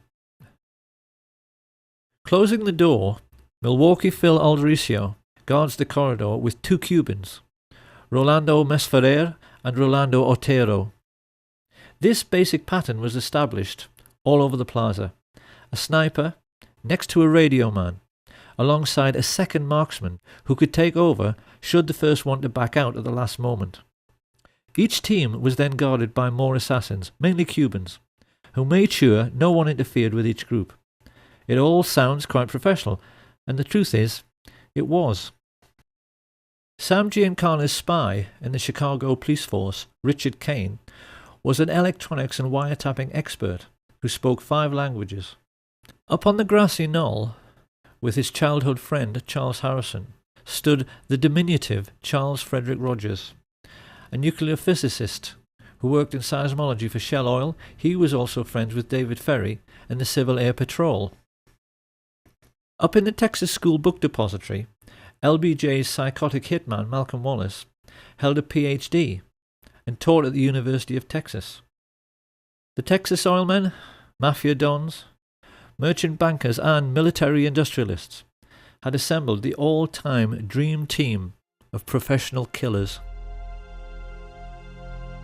They were there to make absolutely certain their king died, and the two men who in later years would steal his crown, Richard Milhous Nixon and George Herbert Walker Bush, smiled from the sidewalk as they exchanged winks with Jack Crichton. There was no way Kennedy could escape now, and they knew it. Arranging his sniper's nest at the other end of the 6th floor, Sturgis was the first to be spotted by Arnold Rowland. I just looking around and we noticed a man up in the window, and I remarked to my wife, tried to point him out, and remarked that he must be a security guard, Secret Service agent. The window then that you're referring to is on the opposite end of the building from where the main entrance to the building is. Yes, it is on the other side of the building. And he had a rifle. It looked like a high-powered rifle because it had a scope which looked in relation to the size of the rifle to be a big scope. A moment later, 15-year-old Amos Ewins caught sight of one of the Sturgis-trained Cubans, Ignacio Novosampol. Even more significantly, Richard Randolph Carr, a steel construction worker who was looking for a job in the new Dallas courthouse, which was then under construction, stared out from his 7th floor vantage point and saw Malcolm Wallace taking position to fire. Testifying at the trial of Clay Shaw, he gave a minutely detailed description of a very heavy-set man in a sports jacket who wore large-framed glasses. He could see the man so clearly, he even said his eyeglasses had large earpieces. America, the home of the brave and the land of the free, was about to discover that it wasn't what it thought it was. As the president's car made the turn onto Houston, government agents who had sworn an oath to uphold their country's democratic principles waited alongside mafia killers to murder their own commander-in-chief. One of the men they were working for, Sam Giancana, said this proved that in reality there was no such thing as white hats and black hats. That notion, he said, was just a sham for saps to cling to. The one thing I recognized was there are no black hats and there are no white hats. They all conduct themselves the exact same. And very good evidence of that is that the CIA would hire two so-called mafia men, Sam Giancana and John Roselli, to assassinate Fidel Castro. If there's such a difference, you're not supposed to have anything to do with each other. But in essence, the remark is really they're all in bed together. They all do business together. It was now that Abraham Zapruder pressed the trigger on his 8mm cine camera. Ever since that moment, the world has accepted that what he recorded was the definitive account of what really happened. What people must appreciate is that what they have just seen is not at all what really happened. Had you actually been there on the day, this is what you would have seen.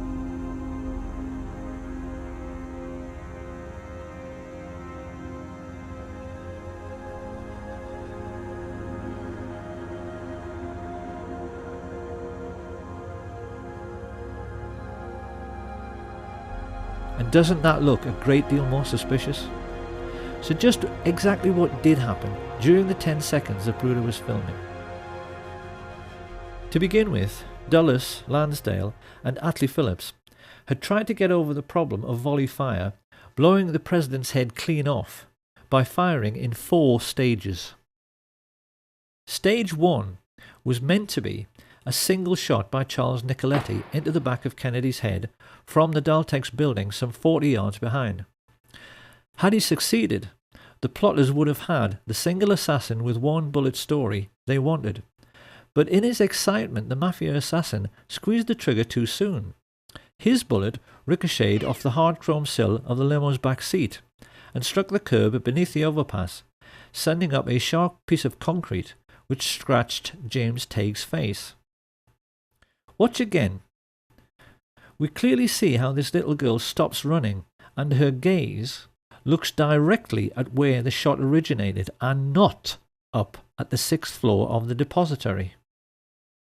It was now that Umbrella Man took over. Standing right at the curbside, it was his job, should the first shot miss, to give a clear visual signal. Target is not injured. The intelligence chiefs knew that if this situation occurred, Kennedy would now be moving rapidly away from the first sniper. They knew the only way to make sure of getting him was to fusillade the car. So a moment later, 2 rifles tried to fire from directly in front at exactly the same time, to deceive witnesses into thinking there was only one shot. You said you'd killed President Kennedy. At the same time I said I had killed the judge, I said I had killed Kennedy. Well, do you believe Lee Harvey Oswald killed President Kennedy? We'll get back to that. Alone, without any aid from a rogue agency of the U.S. government, or at least a portion of that agency. I believe you're very naive if you do. Harrelson's bullet hit JFK in the throat, and another gunman, hiding in a culvert 50 yards away, up in the embankment of the overpass, made the hole in the windscreen, which was later seen by Dr. Evalier Glanges. The presidential limousine was there. Had been standing there for some time just watching the back of the emergency room. Talked to my friend next to me and said, "Look, there's a bullet hole in the windshield," and pointed it out to them. But it was very clear. It was a through and through bullet hole through the windshield of the car from the front to the back. As Kennedy emerges from behind the road sign, his distress is clear, while Governor Connolly remains composed.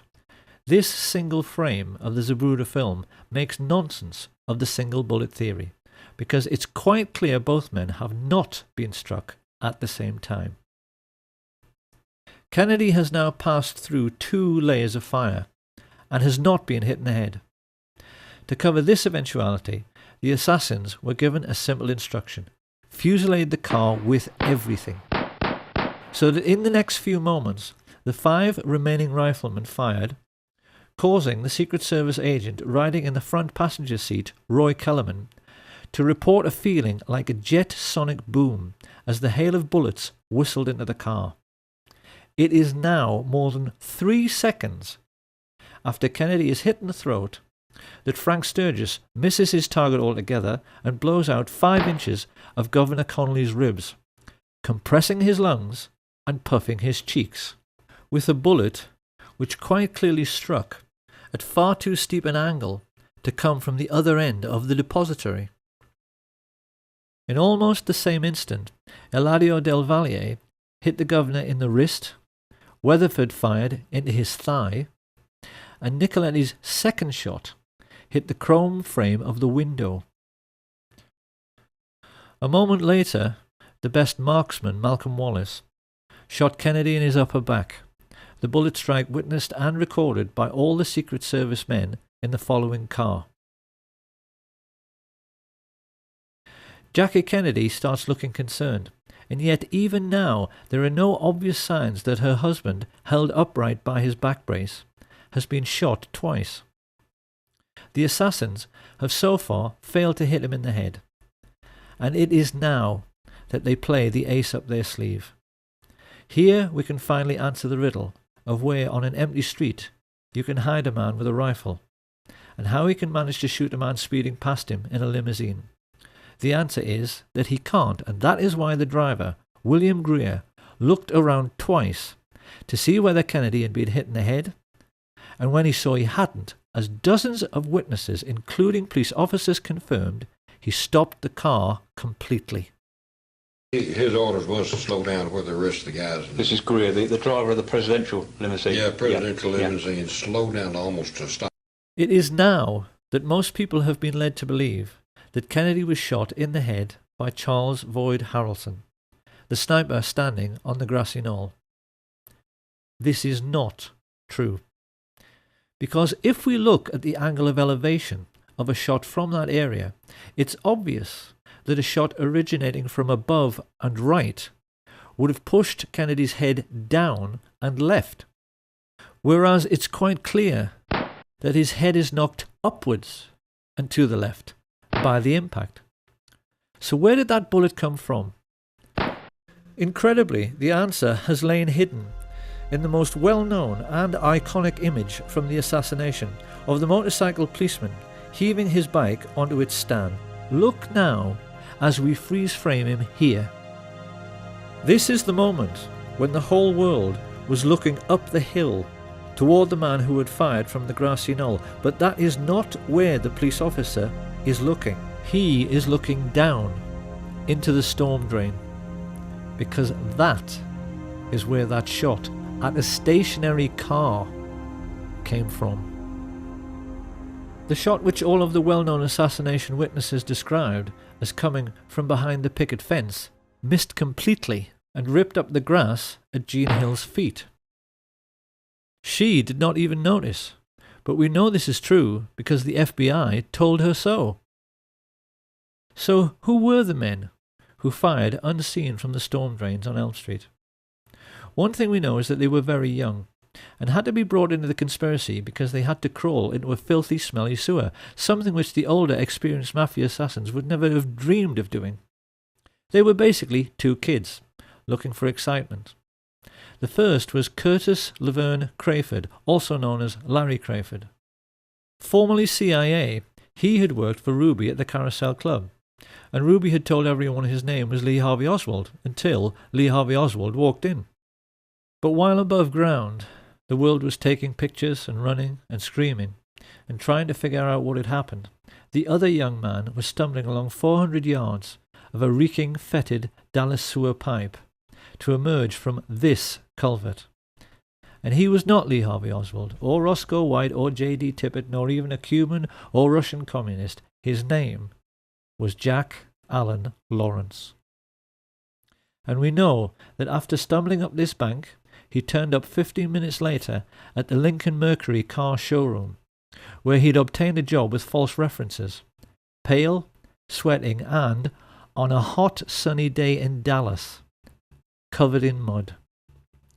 Telling his co-workers Albert Bogard and Robert Tater he had been ill that morning, he stumbled into the men's room and threw up while they, feeling his behaviour was suspicious, called the police, who made a record of the entire incident.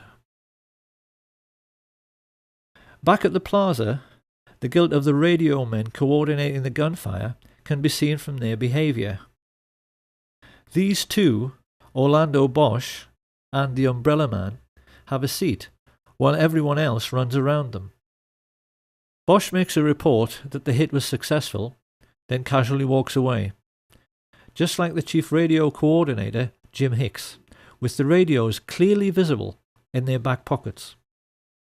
A few yards away, the CIA's clean-up squad have begun working to remove all evidence useful to a forensic team. Deputy Sheriff Buddy Walters is here seen finding the bullet which struck in the grass near the manhole cover. He hands it on to one of the fake FBI men, who pockets it. While this is going on, Rogers, Harrelson, and E. Howard Hunt are discovered hiding in the boxcars of the train which they hoped would be their getaway vehicle, until it's prevented from moving by railway dispatcher and key witness Lee Bowers. They are photographed repeatedly as they are marched to the Dallas courthouse, and we can clearly see in this picture the radio receiver Hunt is wearing in his right ear, which is identical to the receivers worn by those Dallas police officers who were part of the plot. As they walk, they are overseen by Colonel Ed Lansdale, who secures their release and begins to give the press the cover story that this man is the major suspect and then acting alone, he shot the president from behind.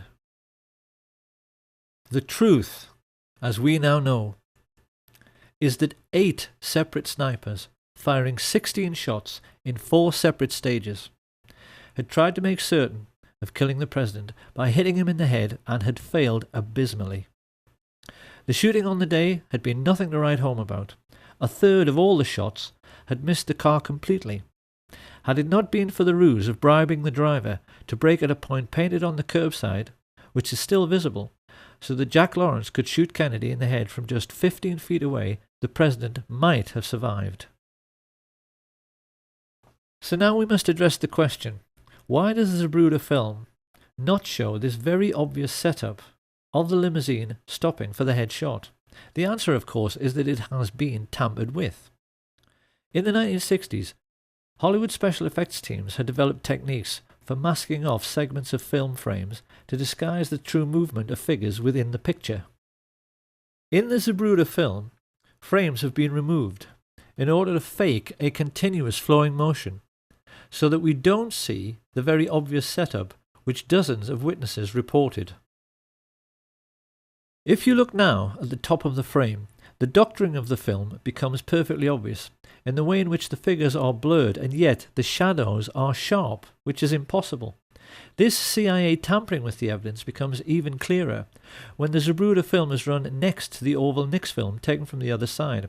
It's easy to see from the way the motorcycles suddenly close on the limousine that it stops completely. And we can see that frames have also been removed from the Nix film by the way in which Agent Clint Hill appears to move sideways while running forwards before leaping on the car. As the mad dash to Parkland Hospital begins, the chief coordinator in the assassination plot, George Herbert Walker Bush, casually relaxes with hands in his pockets at the entrance of the school book depository. Now this is going to be one of those all too familiar Kennedy assassination moments in which people will say, well, yes, it could be him, but how can we be sure? Because we've seen this kind of thing before with Badgeman. However, a gentleman who I think must be a police detective has posted a YouTube video in which he utilizes the latest forensic techniques for identifying murder suspects by making a comparison between the photo taken in Dealey Plaza and one of George Bush in conversation with Richard Nixon during Watergate. This man points out that this person has exactly the same skull shape, exactly the same hairline, chin and nose as George Bush.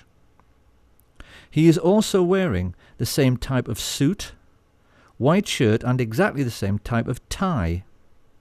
He is exactly the same height, the same weight, is wearing clothing which matches down to his shoes, but most importantly, he has a characteristic mannerism of cocking his right wrist when he puts his hands in his pockets.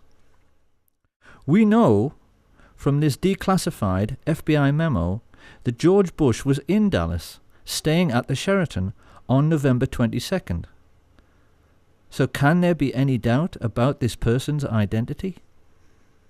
Surrounded by the corrupt policemen he was coordinating, Bush knew already that if an honest officer should happen to catch one of the assassins, it would, because of what Mark Lane rightly calls plausible deniability, make no difference.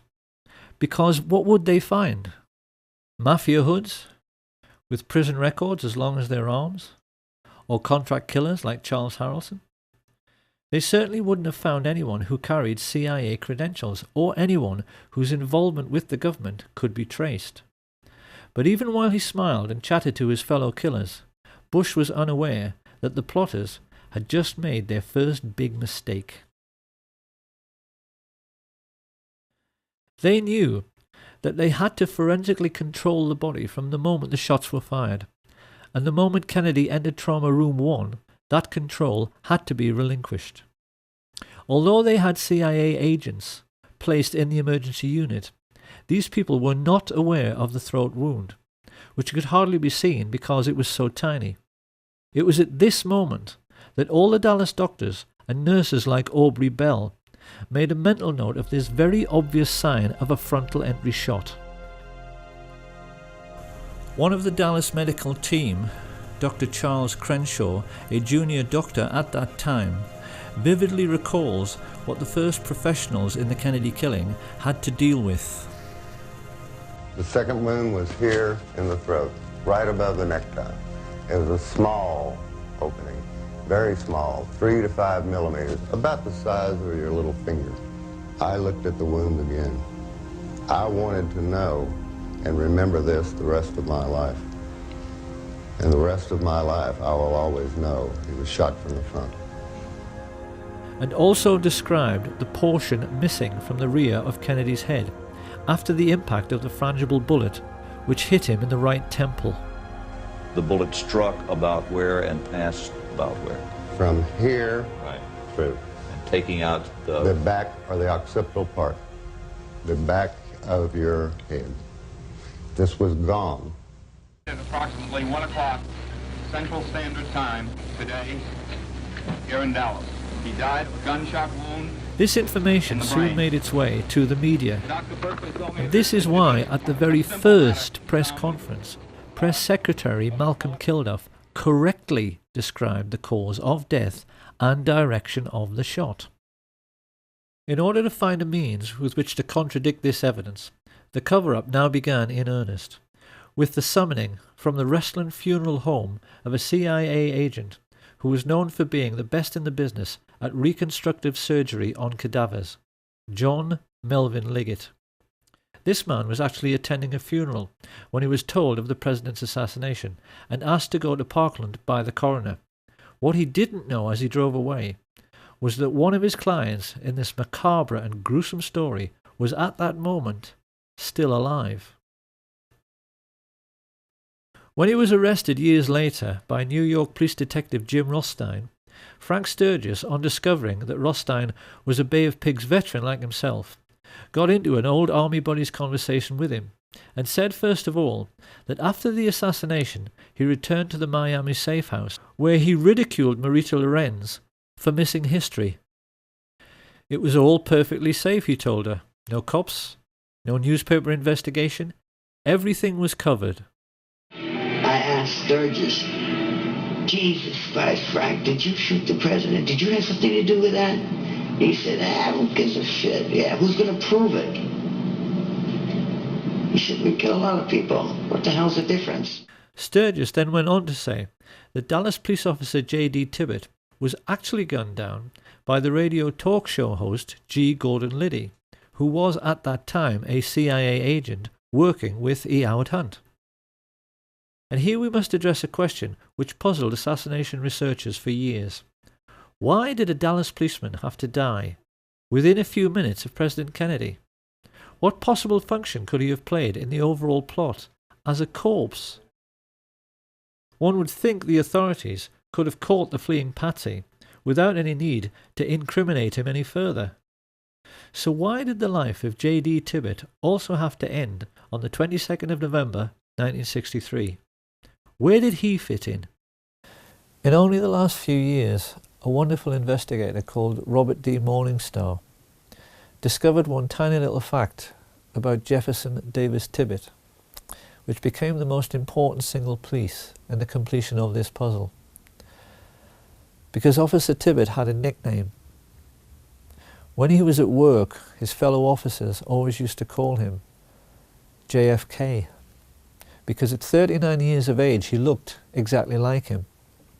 In the only well-known picture of Tibbett, his Elvis haircut makes him appear very youthful, but having turned grey and having nearly turned 40, most people felt his resemblance to Kennedy was uncanny.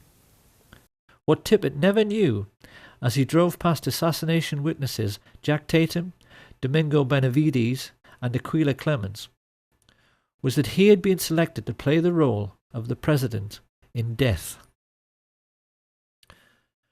Researchers have always believed it couldn't be a coincidence that Tibbett was shot in the right temple, just like JFK some 45 minutes earlier. They wondered why bullets had been removed from his body in the ambulance, and why, when he was pronounced dead on arrival at the Methodist Hospital, it was felt necessary to move his body to Parkland.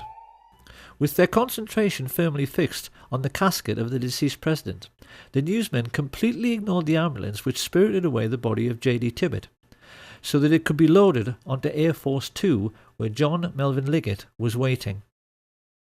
When Kennedy's casket arrived at Love Field a few minutes later, Clint Hill, the agent who jumped on the car, recalled that all the people aboard Air Force One were told they had to go forward to witness the swearing in of Lyndon Baines Johnson.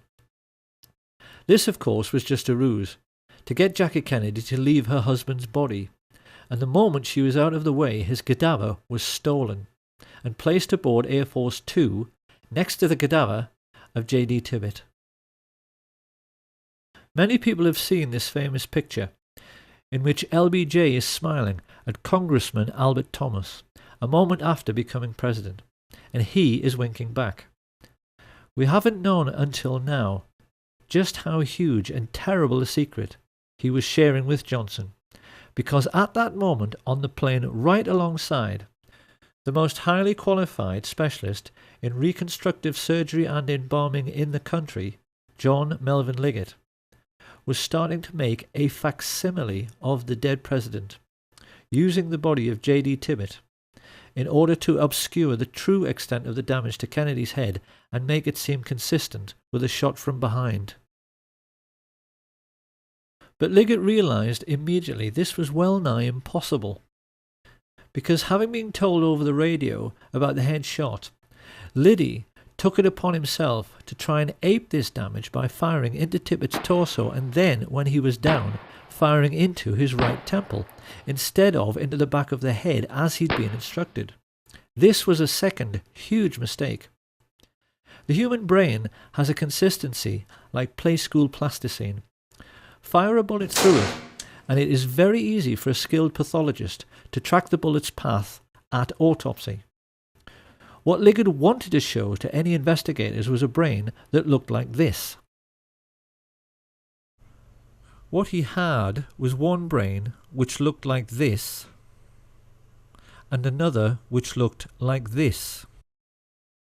A large portion of Kennedy's brain had been ripped out by the impact of the explosive or frangible bullet, and what remained was filled with tiny shards of lead, some of them microscopic, which might take all night to locate.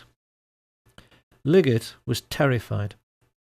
The plotters had asked him to play Dr. Frankenstein at 30,000 feet. Yet with all his embalming experience, he instantly realized a botched job was the best he could possibly deliver. In his panic, he sawed off Tippet's skull and simply ripped out the entire brain to at least make sure no one could track the bullet which, after Liddy's error, had so obviously come from the wrong direction. He then compounded Liddy's error by making a large hole in the rear of the head to ape the damage to Kennedy's head. With this done, he rebuilt the skull, hurriedly sewed the scalp back together, and then set about the gruesome task of trying to make the cadaver of J.D. Tibbet more closely resemble the cadaver of John F. Kennedy. By shaving eyebrows, bringing forward Tippet's slightly more receding hairline, filling in missing segments of both heads with plaster of Paris, and rebuilding portions of the flesh with wax. Liggett performed this ghoulish service while the aircraft he was on, Air Force 2, went through the usual procedure of leapfrogging Air Force 1 to arrive at Andrews Air Force Base slightly earlier. He wasn't given long enough, and in the rush to get finished, the plotters now made their third and most stupid mistake. Instead of placing Tippet's body in a casket identical to the one aboard Air Force 1, they placed him in a Spartan grey metal coffin inside a body bag. As the TV media showed these distressing pictures to a world reeling in shock, it's hardly surprising that no one ever dreamed this casket could be empty, but it was. As it was driven away, out of sight of the media, the two bodies were taken from Air Force 2 and loaded onto a helicopter. It was at this point that the two honest men, FBI agents Francis X. O'Neill and his partner William Siebert, became crucial figures in the story. They explained to researcher David Lifton that they made the journey to the Naval Hospital at Bethesda in the car behind the hearse which carried Jackie and Bobby, and most notably Admiral George Berkeley, who made sure he stayed with the empty coffin by sitting on another man's lap. Upon reaching Bethesda, Seabird and O'Neill said Berkeley then guided the family members into the building while the hearse was ordered to the rear to unload. But that was where the simplicity ended. The FBI men and many other witnesses recalled a scene of absolute mayhem in which no one seemed to know what was going on, and military men were rushing around everywhere, exchanging anecdotes about decoy ambulances they had been ordered to follow, which had become high-speed chases around the hospital grounds as these vehicles raced away.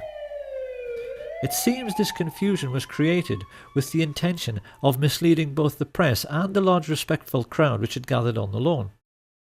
People were asking each other which ambulance contained the president's body. Then a rumour started that it was coming by helicopter, but which one? Everyone watching that night recalls the air was filled with them, and the FBI men also told Lifton that in the midst of all this mayhem, they helped to carry the casket inside. This was flatly denied by the team of Navy men who said they did it alone. It is therefore perfectly clear that 2 bodies were brought to the morgue separately whilst confusion reigned. And it was now that the plotters themselves became confused by the mayhem they had created, because they left J.D. Tibbetts' cadaver in the wrong casket. It should have been switched and gone into the autopsy room in the large expensive casket used in Dallas. I helped put President Kennedy's body in a bronze ceremonial casket on November 22nd, 1963 at Parkland Memorial Hospital. Instead, mortuary technician Paul O'Connor received a coffin so dull and nondescript no one could believe it had been utilized to transport the body of a president. It was a very plain casket, and when I say plain, I mean it was pinkish gray. It had pink and gray on the sides. There was nothing fancy about it as far as being bronze. It wasn't bronze. The autopsy then became a farce the moment it began. While Seabird and O'Neill made their now famous and entirely correct observation that the body seemed to have undergone surgery prior to autopsy mainly in the head area, Commander Humes himself testified that the moment he touched the head, pieces of the skull fell down onto the autopsy table. That is not possible unless surgery was done before post-mortem. And that surgery could only have been performed aboard the aircraft because there was no other time to do it. Humes then found that he had to try to work with Admirals Berkeley, Galloway and Kenny actually touching his elbows, and became increasingly confused and embarrassed himself at his utter failure to find any trace of the bullets which killed the president. Of course, this was hardly surprising, considering the president lay dead in an adjoining room, and that Liggett had removed all the bullets from J.D. Tibbett. As the autopsy proceeded, O'Connor revealed that Berkeley interfered constantly in the procedure, steering Humes away from the torso, where he would have found the holes made by Liddy. And while everyone in the room remained aghast and disturbed by the huge hole in the back of the head and absence of any brain matter, 2 porters O'Connor had never seen before came in pushing a trolley, which had a sheet on it which hid a small lump. They had told people in the corridor it was a dead newborn baby, but it turned out to be a complete brain, which could only have come from a 3rd cadaver. This was weighed and pickled in formaldehyde before anyone even had a chance to inquire when it had been removed. The most farcical moment of all came when Humes faced Arlen Specter in front of the Warren Commission and found the leading counsel pressing him to say that the wound he found in the back of the head was an entry wound. His incredible answer was that the bullet could only have entered and exited from the rear. Humes actually told the world that the bullet had done a U-turn inside the president's skull.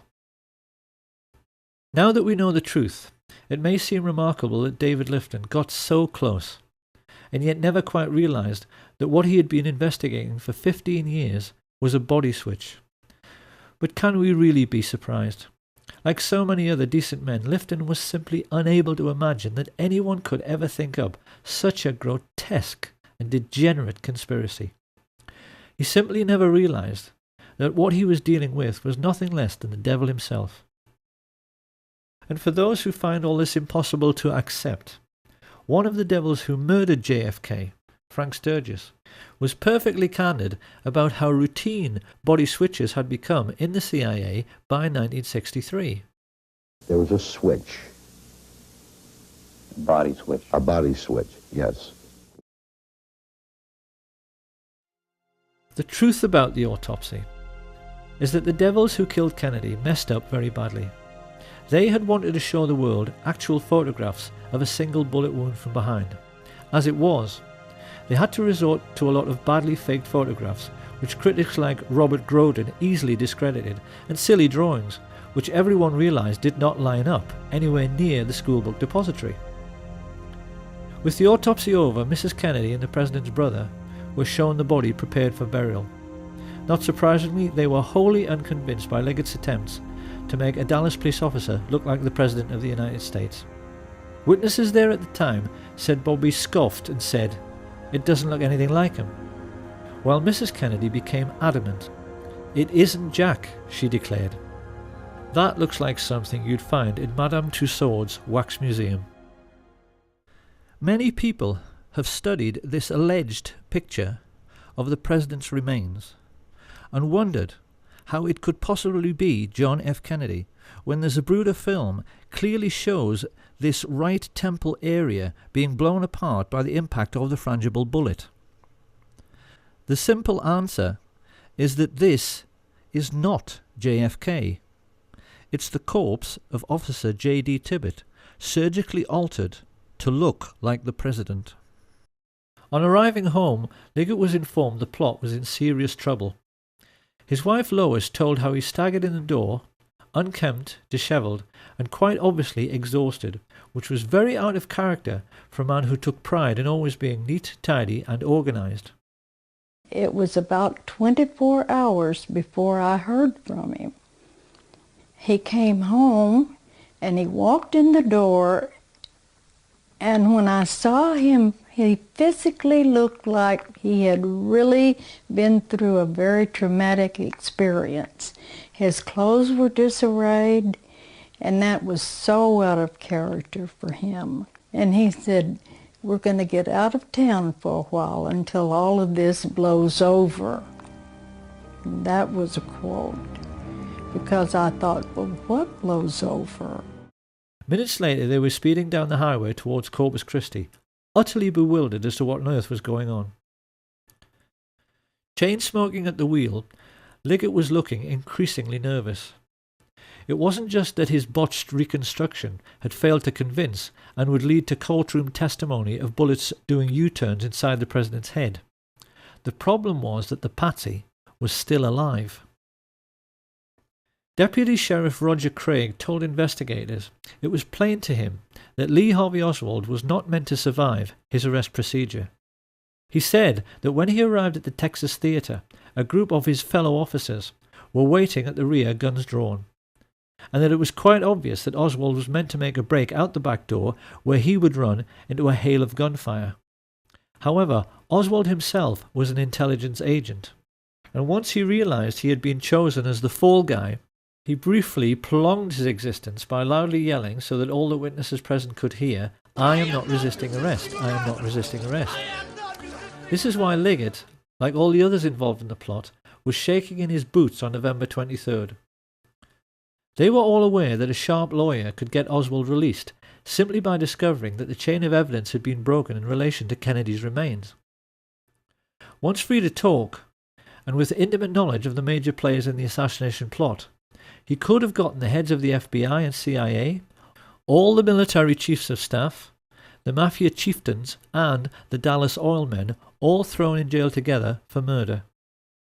Many people have wondered how the plotters could be so unbelievably dumb and so unbelievably obvious as to have Oswald murdered live on national television. The simple truth was that they had absolutely no choice. Their botched assassination attempt had proved that they were not as smart as they thought they were. The actual shooting had gone very badly. Most of the shots had missed. They'd had to botch the autopsy, and now they were having to botch the silencing of the patsy.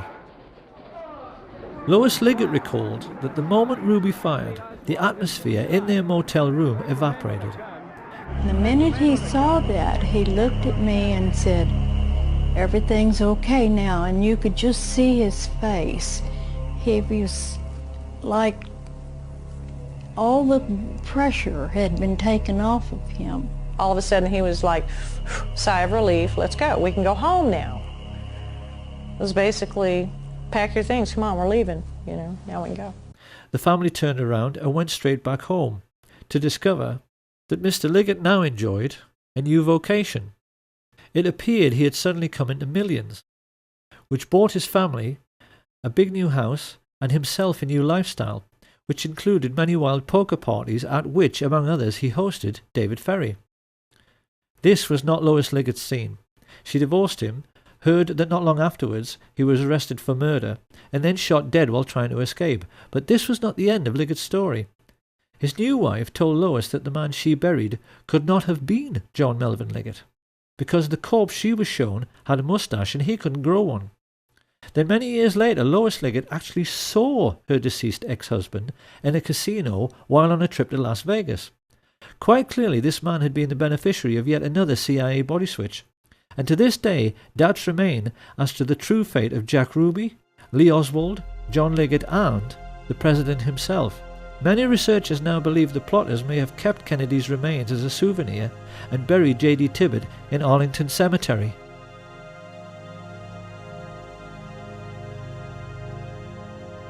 All added together, the pilots, spotters, radio men, mafia assassins, embalmers, physicians, and corrupt agents from the FBI, CIA, and Dallas Police had cost the American Nazis $25 million, approximately $2 billion in today's money. But they could afford it. In the years that followed, they cynically kept the war in Vietnam going by putting in just enough troops so that the line never moved forward or back. And while the American fat cats grew fatter on the military-industrial contracts, their mafia friends used the CIA's complete immunity to smuggle trillions of dollars worth of cocaine and heroin around the world. Sir, the Republicans are trying to blame you for the existence of a small air base at Mena, Arkansas. This base was set up by George Bush and Oliver North and the CIA to help the Iran-Contras, and they brought in plane load after plane load of cocaine there for sale in the United States, and then they took the money and bought weapons and took them back to the Contras, all of which was illegal, as you know, under the Bolin Act.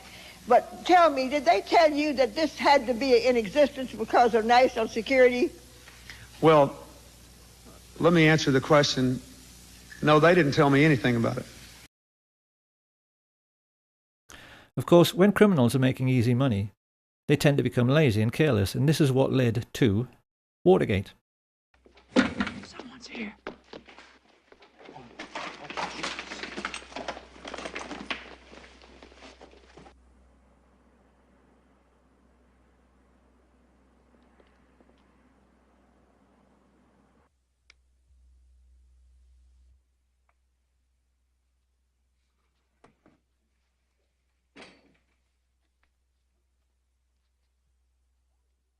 Hold it, you must hold! Police! Put your hands up!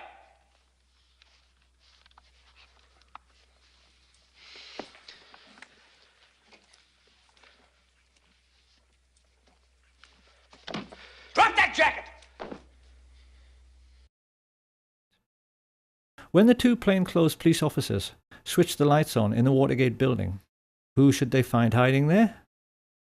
Frank Sturgis and Bernard Barker, who were working for E. Howard Hunt, exactly the same people who had murdered President Kennedy 9 years earlier. Sturgis even told the San Francisco Chronicle that the true reason for their burglary of the Watergate offices was to retrieve compromising pictures of CIA men in Dealey Plaza, which the Democrats were going to have published.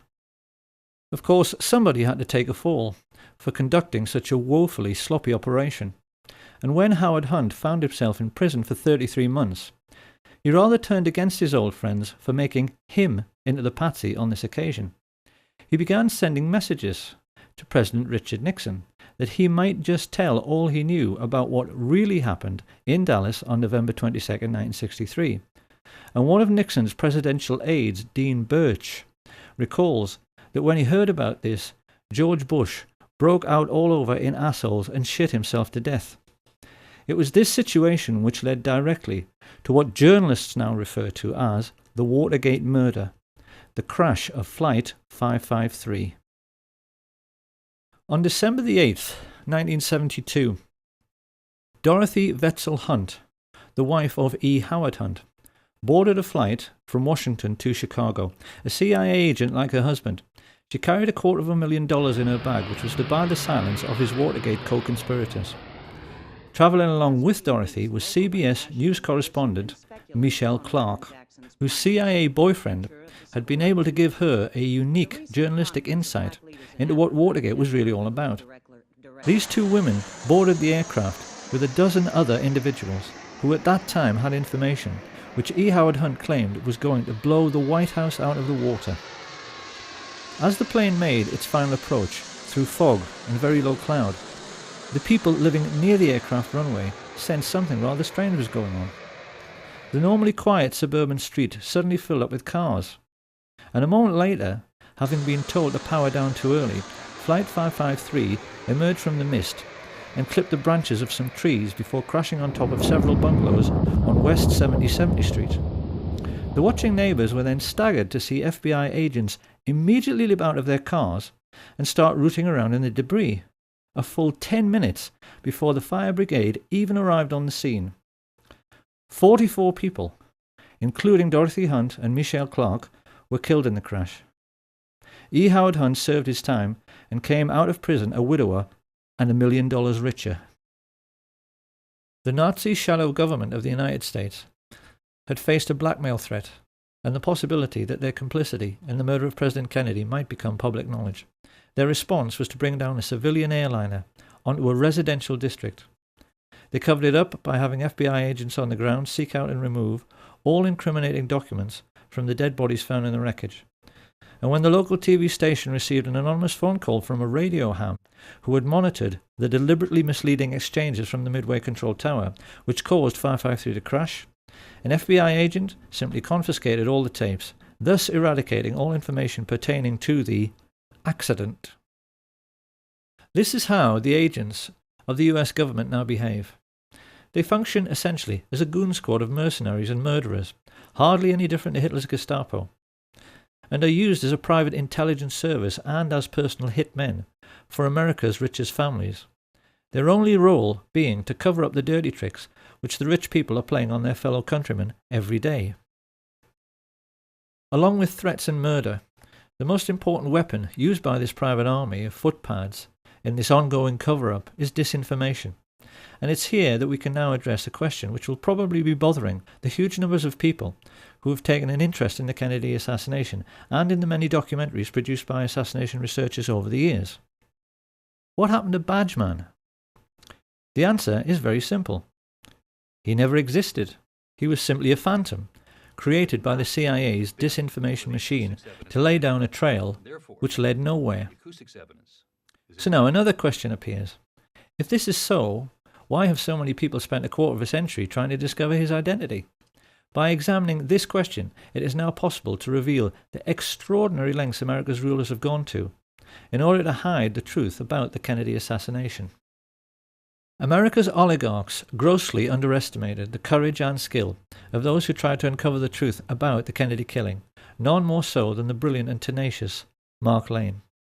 By the mid-1960s, his film Rush to Judgment had left the country in no doubt that they had been multiple gunmen acting together in some sort of conspiracy. Once he had proved this beyond any doubt, the only question remaining was, how big was the conspiracy? So it came as no surprise when polls started showing that 9 out of 10 Americans believed it had to be the CIA. This internal memorandum reveals just how nervous the agency was about this development. It spells out in no uncertain terms the concern spreading in the corridors of power, and the urgent need to rectify this situation through the use of assets in the media. This great image problem led America's Nazis into initiating Operation Mockingbird, an ongoing policy of using the colossal wealth they were now amassing from drugs and weapons sales to buy up as many TV and film companies, newspapers, and local and national radio stations as they could lay their hands on, to the point where by the 1970s they were proudly boasting that everyone of any significance in the media is CIA. Do you have any people being paid by the CIA who are contributing to a major circulation American journal? We do have people who submit pieces to American journals. Do you have any people paid by the CIA who are working for television networks? This, I think, gets into the kind of getting into the details, Mr. Chairman, that I'd like to get into in executive session. Virtually every well-known journalist, newspaper editor, and television presenter became a secret CIA agent, as did many entertainers and film stars. The question now was how best to use trusted public figures like Walter Cronkite. And this was how the first investigative documentaries about the Kennedy assassination came to be made. It will come as a terrific shock to those who have sought truth and solace in these many films, feature articles, and TV specials, to learn that every last one of them, including Oliver Stone's JFK, was actually produced by the CIA.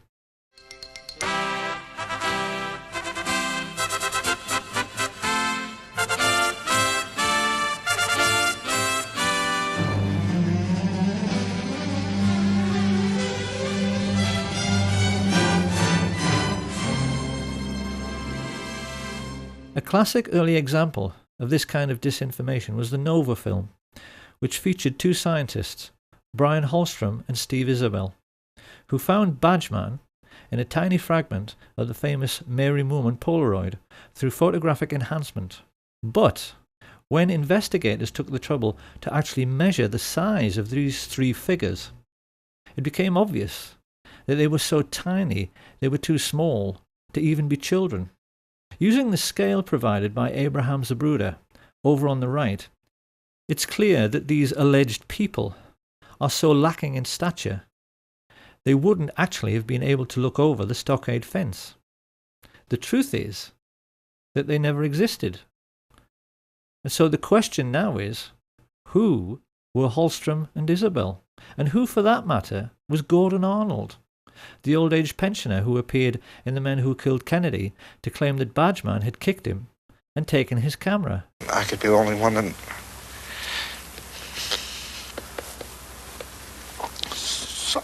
saw the man.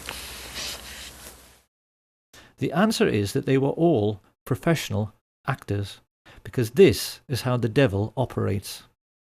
Devils mix lies with truth in order to make the lies sound more plausible. And it seems that the idea for using actors in this way might very likely have come from E. Howard Hunt himself.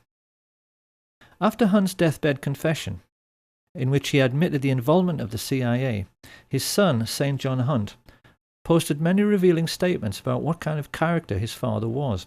It's quite well known that E. Howard Hunt wrote spy novels and screenplays. And when he was discussing this, St. John Hunt maintained his father tried to live his life as if every day was another exciting scene from a movie, to the total exclusion of his own family. The way St. John Hunt put it was, he would never cut carrots or go shopping with us or anything like that. James Bond doesn't have a family. Historians are well aware that the CIA studies everything which is impressive, and it now seems very plain that they were greatly influenced by the brilliance of the Levinson and Link Columbo series, particularly one episode, Murder, Smoke and Shadows, in which the killer, who is a ruthless young movie director, tries to confuse and mislead Columbo through his powers of creating illusion, only to have the tables turned when this is done back to him, because the whole point of that episode is that the audience never know who is and who isn't supposed to be an actor. The Men Who Killed Kennedy series was laid out in the same way, whilst a few of the interviewees, like the Willis family, were genuine. Most of the people claiming to be witnesses were simply actors, whose only job was to keep people's minds on the grassy knoll, so they would never think about the storm drains and where the shots actually originated. Oliver Stone's film was made to serve exactly the same purpose. It's also very clear that the CIA spent a lot of time studying the emotional breakdown in interviews with people like the ambulance driver, Aubrey Reich. Intelligence agents are fully aware that when an audience sees someone sobbing from grief on screen, they tend to become emotional themselves. This is how sensitive, humane people react. And when this happens, you're no longer thinking. And when you're no longer thinking critically, when you suspend skepticism for the sake of emotionalism, you can be fooled. I wanted to tell you why I grieve. But why I don't despair. I'm sorry. Of course, having heard this, people will wonder how anyone could be cynical to such a degree, and it's a perfectly legitimate question, because as we shall see later, this would not be the last time that the American public were fooled by actors sobbing on national TV. And these monstrous fabrications were not confined only to television. Soccer man. In 2003, a book was published called Blood, Money and Power, ostensibly written by Texas law attorney Bar McClellan. This book signalled a shift in establishment policy by claiming that Lyndon Baines Johnson, a natural suspect as the king who might have killed the king, was behind the entire plot, and used his own attorney, Ed Clark, to pay off the gunman. Researchers noticed that at exactly the same time, a lot of information suddenly became available about all the murder plots LBJ had been involved in with Cliff Carter and Billy Solestes. We were then treated to the sensational deathbed confession of E. Howard Hunt. And in the book itself, the serious researchers found this extraordinary paragraph. Wallace centered on Kennedy's head and fired. The shot went almost 200 feet but was barely low and slightly to the right, hitting the president in the back shoulder blade. The bullet was deflected upward ever so slightly, exiting at the tie knot, the bullet's jacket separating to hit and crack the windshield, the remaining slug hitting the curbing in front of James Tague, an onlooker standing in front of the triple underpass on Commerce Street. The slug knocked cement shards in all directions. A splinter nicked Tague on the cheek. So just exactly what is going on here? This is quite obviously a ludicrous assertion. So what is it all about? What it's all about is that the CIA actually wrote this book. They knew that the critics had been able to laugh loud and long at the single bullet theory because the FBI had had to change their story. At first, they had accepted the indisputable evidence that James Tague was scratched by a bullet as he watched from below the overpass, because they initially claimed that the first shot alone had gone through the president and the governor, making 7 separate wounds in 2 different men. The second shot was the headshot, and presumably the third struck Tague. However, once the Zapruder film and dozens of eyewitnesses made it plain the first shot missed, the FBI had a problem. How could they account for the throat shot, headshot, and Tague shot with just 2 remaining bullets? This utterly ridiculous paragraph was a lame attempt after 40 years to come up with an answer, and the lengths the CIA went to get people to believe it were contrived, to say the least. It's first of all the simplest matter to refute this version of events by asking how the CIA could possibly know this is how it happened. The bullets splitting apart in mid-air? Are they saying they had Dealey Plaza rigged with fast-motion cameras, which allowed them to replay the flight of every bullet in slow motion? If so, we'd all love to see those pictures. And even more to this, Bar McClellan's interview became the linchpin in the final episode of The Men Who Killed Kennedy. which was then banned from public broadcasting after a lawsuit was allegedly brought against the History Channel by former Presidents Carter and Ford and their friends Jack Valenti, Bill Moyers and Lady Bird Johnson. Of course, this was just more disinformation. What the plotters hoped to achieve was that by getting the series banned, but making it available on the internet, the seekers after truth would be duped into thinking it must be true, precisely because it had been banned from mainstream media. It's a double bluff. It is quite possible, after all of this ludicrous skullduggery, that even the CIA themselves couldn't remember what purpose it was all supposed to serve. But the general idea was that the public was supposed to swallow the notion that Lyndon Baines Johnson was the primary culprit in this entire affair, because he's dead and can't speak for himself. It is absolute nonsense to suggest any such thing. Lyndon Baines Johnson was, like Hitler and Richard Nixon, a mere puppet of the oil men and the merchant bankers and military industrialists, something he finally admitted to. I can't honestly say that I've ever been completely relieved of the fact that there might have been international connections. You mean you still feel that there might have been? Well, I have not completely discounted. The notion that he was the criminal mastermind behind the Kennedy assassination is simply another disinformation falsehood dreamed up by the CIA.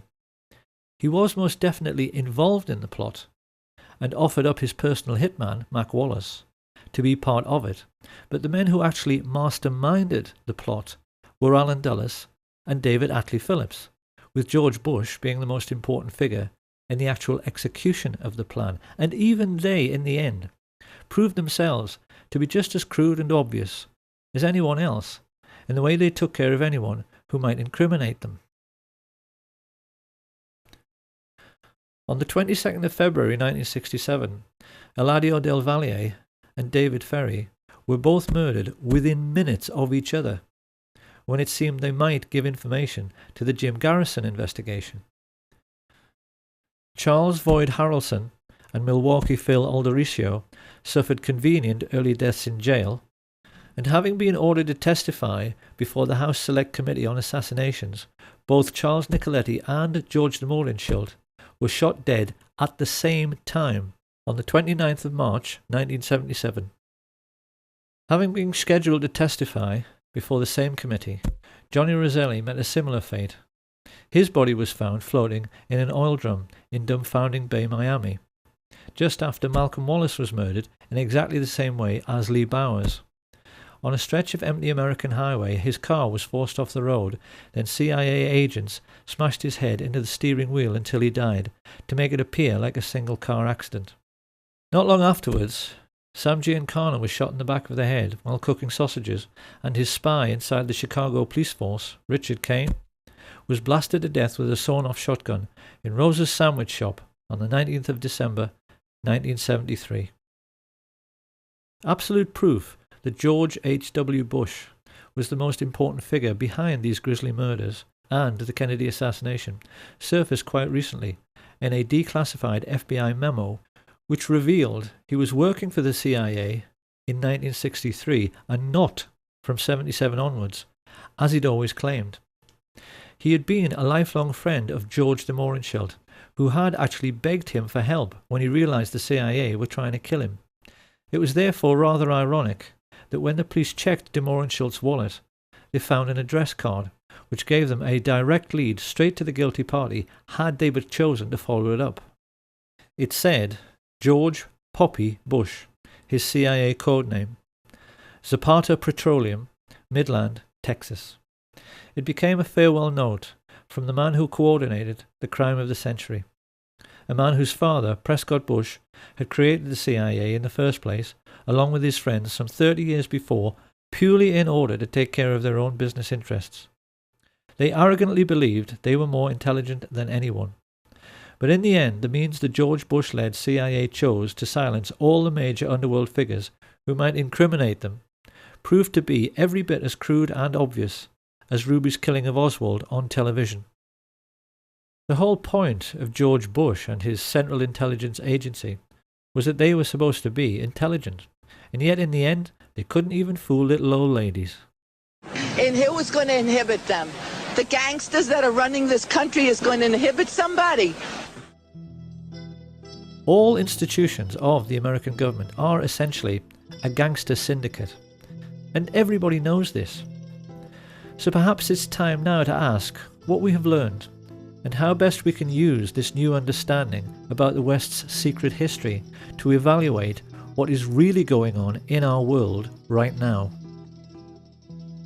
To begin with, let's answer a couple of questions which have perplexed many people over the years. A great many researchers and historians have wondered why the Kennedy family themselves almost seemed to be aiding and abetting the cover-up by choosing to be so quiet about the assassination itself.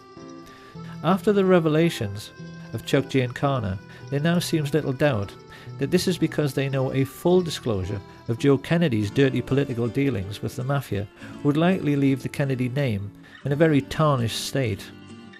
Up until now, history has tended to give the Kennedy patriarch a distinguished and squeaky clean image which went along with his appointment as the American ambassador to Britain. Like most things about the ruling class, this image is false, because it's clear that Joe Kennedy was every bit as big a crook as his business associate, Sam Giancana. However, it also seems necessary now to revise the entire history of the Kennedy brothers. The reputation of Edward Kennedy never recovered from the Chappaquiddick incident, in which Mary Jo Kopechne lost her life when she drowned in his overturned car when he allegedly drove off this unlit bridge whilst under the influence. At the time, the public believed this was a married man misbehaving, but it's come to light recently that our old friends Frank Sturgis and E. Howard Hunt were seen in the Martha's Vineyard area just prior to the accident. Once again, it's the same dirty people pulling the same dirty tricks. The media's treatment of this affair destroyed any chance Edward Kennedy might have had of becoming president, and we do now have to wonder if this was yet another example of the CIA controlling public opinion. To the same end, it is also now clear why such venerable institutions as the BBC and other prominent European broadcasters have assisted in the cover-up. They always knew the Kennedy assassination was a can of worms, and that if the whole truth in the story were pursued vigorously, it would lead right back to the gates of Auschwitz and the obscene profits which Europe's royalty and heads of state made from their investments in slave labour. This is a brutal truth which the West must now confront, and an equally brutal problem the United States must now face is the question of what has happened to the US military in the intervening years since it murdered its own commander-in-chief. The answer is that America's armed forces are now completely controlled by the American mafia. The mob don't even need hitmen anymore. They use United States Marines as assassins. They are, as Sam Giancana said, one organization who keep a low profile while they control the world as a business. And in an effort to prove this is so, in 1998, Pastor Rick Strawcutter videotaped a quite remarkable interview with Kay Pollard Griggs, formerly the wife of Colonel George Griggs, who for many years was the head of NATO. He was also an alcoholic of that well-known kind who are shy and unable to communicate when they are sober, but who then cannot stop talking once they have a drink. During the course of a stormy marriage, punctuated by periods of domestic violence, which cost Kay Griggs many black eyes and broken bones, she learned that her husband had been turned into a brutal psychopath as a consequence of his military training, which included induction into what is known as the Pink Triangle, the Cherry Marines. Over the years, far too much has been written about Lee Harvey Oswald. But what is remarkable is that few historians were ever aware that, like most Marines who worked in intelligence, he was homosexually recruited and was part of the same-sex club which included Jack Ruby, George Senator, and David Ferry. Kay Griggs explains that these selection procedures came into the US military when the cream of the death's head sporting Nazi top brass joined the American ranks at the war's end. Ever since then, the Greek and Spartan traditions which Hitler so admired, and which were integral to the German army, have found their way into American military culture and are now manifest in the way that the old skull and bones procedure for identifying and, most importantly, controlling rising stars is now used to select the top brass of the future. In a nutshell, boy soldiers who want to rise in the ranks can only do so by doing favors for the older men. So George Bush, I mean, all these people rise up through the ranks on the same club. Right. No wonder, you know, I saw a little TV clip one time where a reporter was asking George Bush and others about the Order of the Skull and Bones. You were both in Skull and Bones, the secret society. It's so secret we can't talk about it. What does that mean for America? I mean, if this really got out, that these guys are all inducted because they've got some kind of homosexual thing on them. Indoctrination. I mean, or induction. They have to do that. Yeah. They do that. Yeah. Even in a coffin. And it's even now coming into the military totally. The chiefs do that. They put them in the coffin. They do the bowling ball trick. Okay, you're going to explain this. What happens when you get in the coffin? Why do you get in a coffin? Oh, they get, when you get your eagles, that's a German thing. Okay. You know, it's what the German high command did, and most of them, you know, had the boyfriends and stuff, the Krupps and all of that. It is a German thing that they say goes back to Greece, and it's all the male Marine-looking men that they do it with. See? So now the chiefs have to do that. What they do is they get, George said it's like a zoo. They get everybody really drunk, and they sometimes call it dining in. Shellback is another time that they do it. Not everybody does it, but the ones who do it, if they're young, they get right up to the top. It's a... okay, well, what actually do they do? They've got a coffin, they get inside anal this... sex. Oh, that. They put them in the coffin and they do things. This is how military recruits are now controlled. And the mafia military exert a similar hold over all career politicians. At some time on the way up, they are manoeuvred into a compromising position, usually through the use of two-way mirrors in a brothel. And once the mafia military have got something on them, the career politicians, judges, senior police officers and media moguls face a stark choice. Either take your payoff, which is usually worth millions of dollars, or go to jail for life for your misdemeanor. It is with these kinds of tactics, first used by Sam Giancana in the 1930s, that what are now known as the 5 mafia families of the New York metropolitan area, the Genovese, Gambino, Lucchese, Colombo and the Bonanno, control all politics in the United States, and through their business arrangements with the 5-star generals and CIA, control all cocaine and heroin trafficking throughout the entire world. After the dust had settled on the Kennedy assassination, Sam Giancana explained to his younger brother that the mob and the CIA had taken care of JFK together because they were essentially two sides of the same coin. In the last 50 years, that relationship between these two secret societies has become even closer, to the point where they are now indistinguishable. The people who live in the third world are so well aware of what is really going on, they have come to call the CIA the cocaine importing agency. The World Wide Web now abounds with proof to back this up. And although many people were skeptical at first about Kay Griggs, in recent times her most sensational claims have been fully endorsed by the FBI chief Ted Gunderson, who gave several interviews in support. This cult was involved in distributing drugs up and down the East Coast, drugs that were being flown in from Southeast Asia in military and planes. The operation was by the certain Army personnel and also CIA. She told me that there were generals involved in the drug operation. There were police officers and at least 2 attorneys in the Fayetteville, North Carolina area. The path that this led me down is mind-boggling. Over the last 23, 24 years, I have developed so much information about the situation as it exists in our great country and gone public with it as much as possible, and yet I am being ignored. What is basically happening is that the United States military use Air Force bases in Europe to connect with the Third World, particularly Pakistan and Afghanistan, where the poppy fields are cultivated. This is the real reason for the conflict in Afghanistan. It's to protect the record harvests of heroin which almost ended when the Taliban took power. But they don't tell the soldiers this, and it's a truth you'll never hear on NBC or BBC. Having brought the refined cocaine and heroin into Europe and the United States, it is then passed on to the mafia for sale at street level, sometimes by police officers in uniform.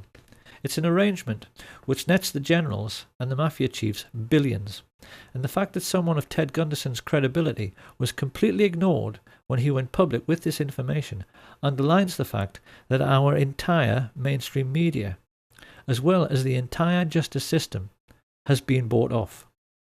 So the question must now be asked: if this shadow government of the world's only superstate can get away with the murder of a president and through their wealth be in total control of the United States military, media, and the justice system, what else might they be getting away with?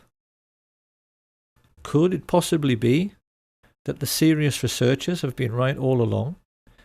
And remembering what happened to Flight 553, that 9/11 truly was one huge confidence trick?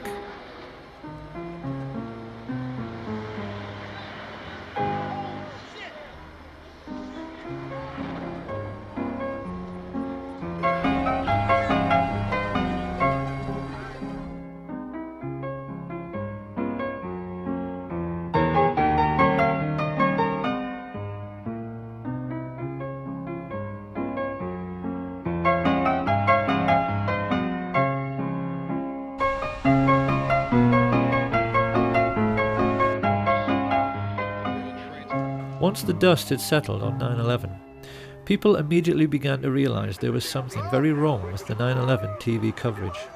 First along came Dylan Avery with his amazing film Loose Change. He proved conclusively that the official report was nonsense because aircraft fuel does not burn at even half the temperature required to melt steel, and that the towers defied the laws of physics by collapsing with perfect uniformity at free fall speed. Buildings in Germany which were bombed over and over again didn't collapse with perfect uniformity down to ground level. Avery also pointed out that in Kennedy's time, his chiefs of staff drafted plans to kill innocent people and commit acts of terrorism in the United States in order to whip up support for a war with Cuba. Codenamed Operation Northwoods, these plans included hijacking planes and blowing up ships and landmark buildings in order to stimulate a helpful wave of national indignation which could be used to oust Fidel Castro. And there wasn't anything exceptional in this initiative. Northwoods was an offshoot of the notorious Operation Gladio, a sustained campaign organised by MI6 and the CIA, which perpetrated many bombing atrocities in post-war Europe, which they blamed on what they said were communist terror organisations. A typical example was the horrific bombing of Bologna railway station in 1980. Italians will be appalled to learn this outrage was committed by the Americans and the British. But this particular atrocity, which like all others during this period was intended to keep people living in fear of a bogus enemy, so they would accept increasing state control by so-called strong leaders, illustrates only too well the fact that some 40 years prior to 9/11, the cabal of secret Nazis who killed Kennedy were making serious preparations for terrorist attacks upon their European allies and even upon their own country. In the 9/11 news footage, it is abundantly clear that the interviewees are actually paid actors, speaking lines which have been written for them. I feel like I was in a movie. This is exactly the same situation as in the men who killed Kennedy. And because these are people who are being expected to perform, they tend to overdo it. I could be the only one that... saw the man. They killed the president. And to be honest with you, if I'd have known this...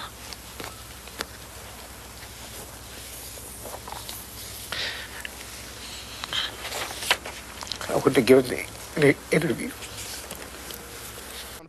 It is perfectly clear that the 9/11 street people are trying much too hard to convince their audience. Approximately several minutes after the first plane had hit, I saw this plane come out of nowhere and just ream right into the side of the Twin Tower, exploding through the other side. And then I witnessed both towers collapse, one first and then the second, mostly due to structural failure because the fire was just too intense.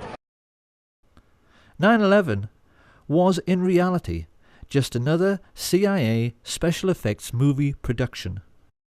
And it really has become the Kennedy assassination's long-lost twin, because witnesses who know the truth of what really happened are all being murdered.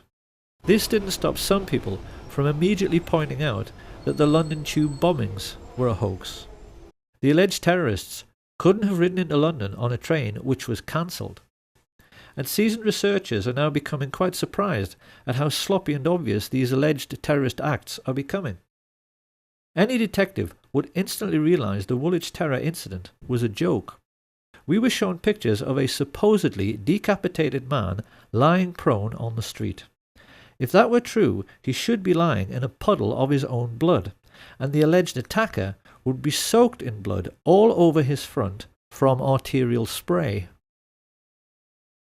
All terrorism is fake. It is military deception practiced by the rich upon the poor in an ongoing class war.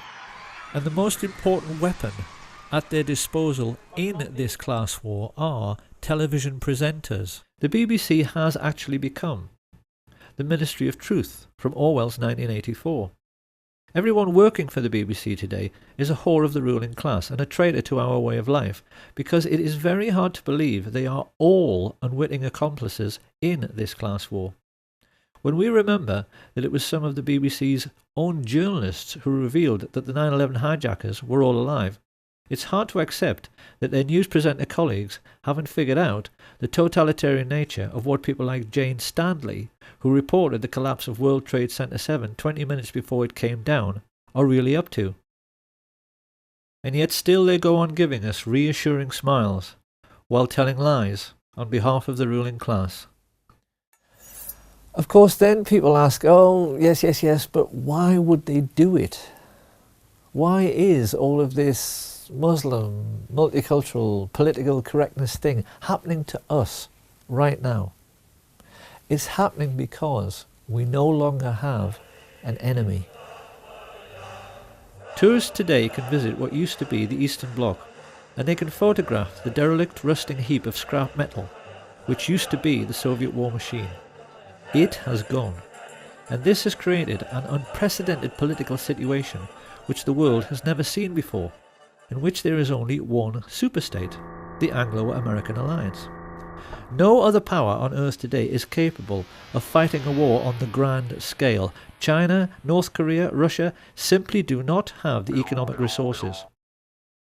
So in order to make us believe we still have an enemy, and therefore have to live in fear, the rich had to provide us with a new enemy. And this is why in recent years they've encouraged unstable Islamic people to emigrate to the West. It's to provide us with a ready-made enemy. This is their master plan for this single superstate age. And it's for this reason that they perverted political correctness, to make people believe that anybody who refuses to go along with this new doctrine of multiculturalism is the worst person of all. In the West today, we've become quite used to seeing confrontations between the alleged lunatic fringe of Islam and indigenous white men who are trying to defend their culture from foreign influences. What groups like the EDL do not understand, however, is who is really pulling the strings here? Who is behind this? who arranged this fight, because any Roman senator would tell you this is simply the old maxim of divide and rule. The Romans invented this system. They always made sure that every conquered region pushed together tribes who were traditionally hostile to one another. The British copied this method after World War I by redrawing the entire map of the Middle East to make sure that the new boundaries always set one Arab tribe against another, particularly the Kurds.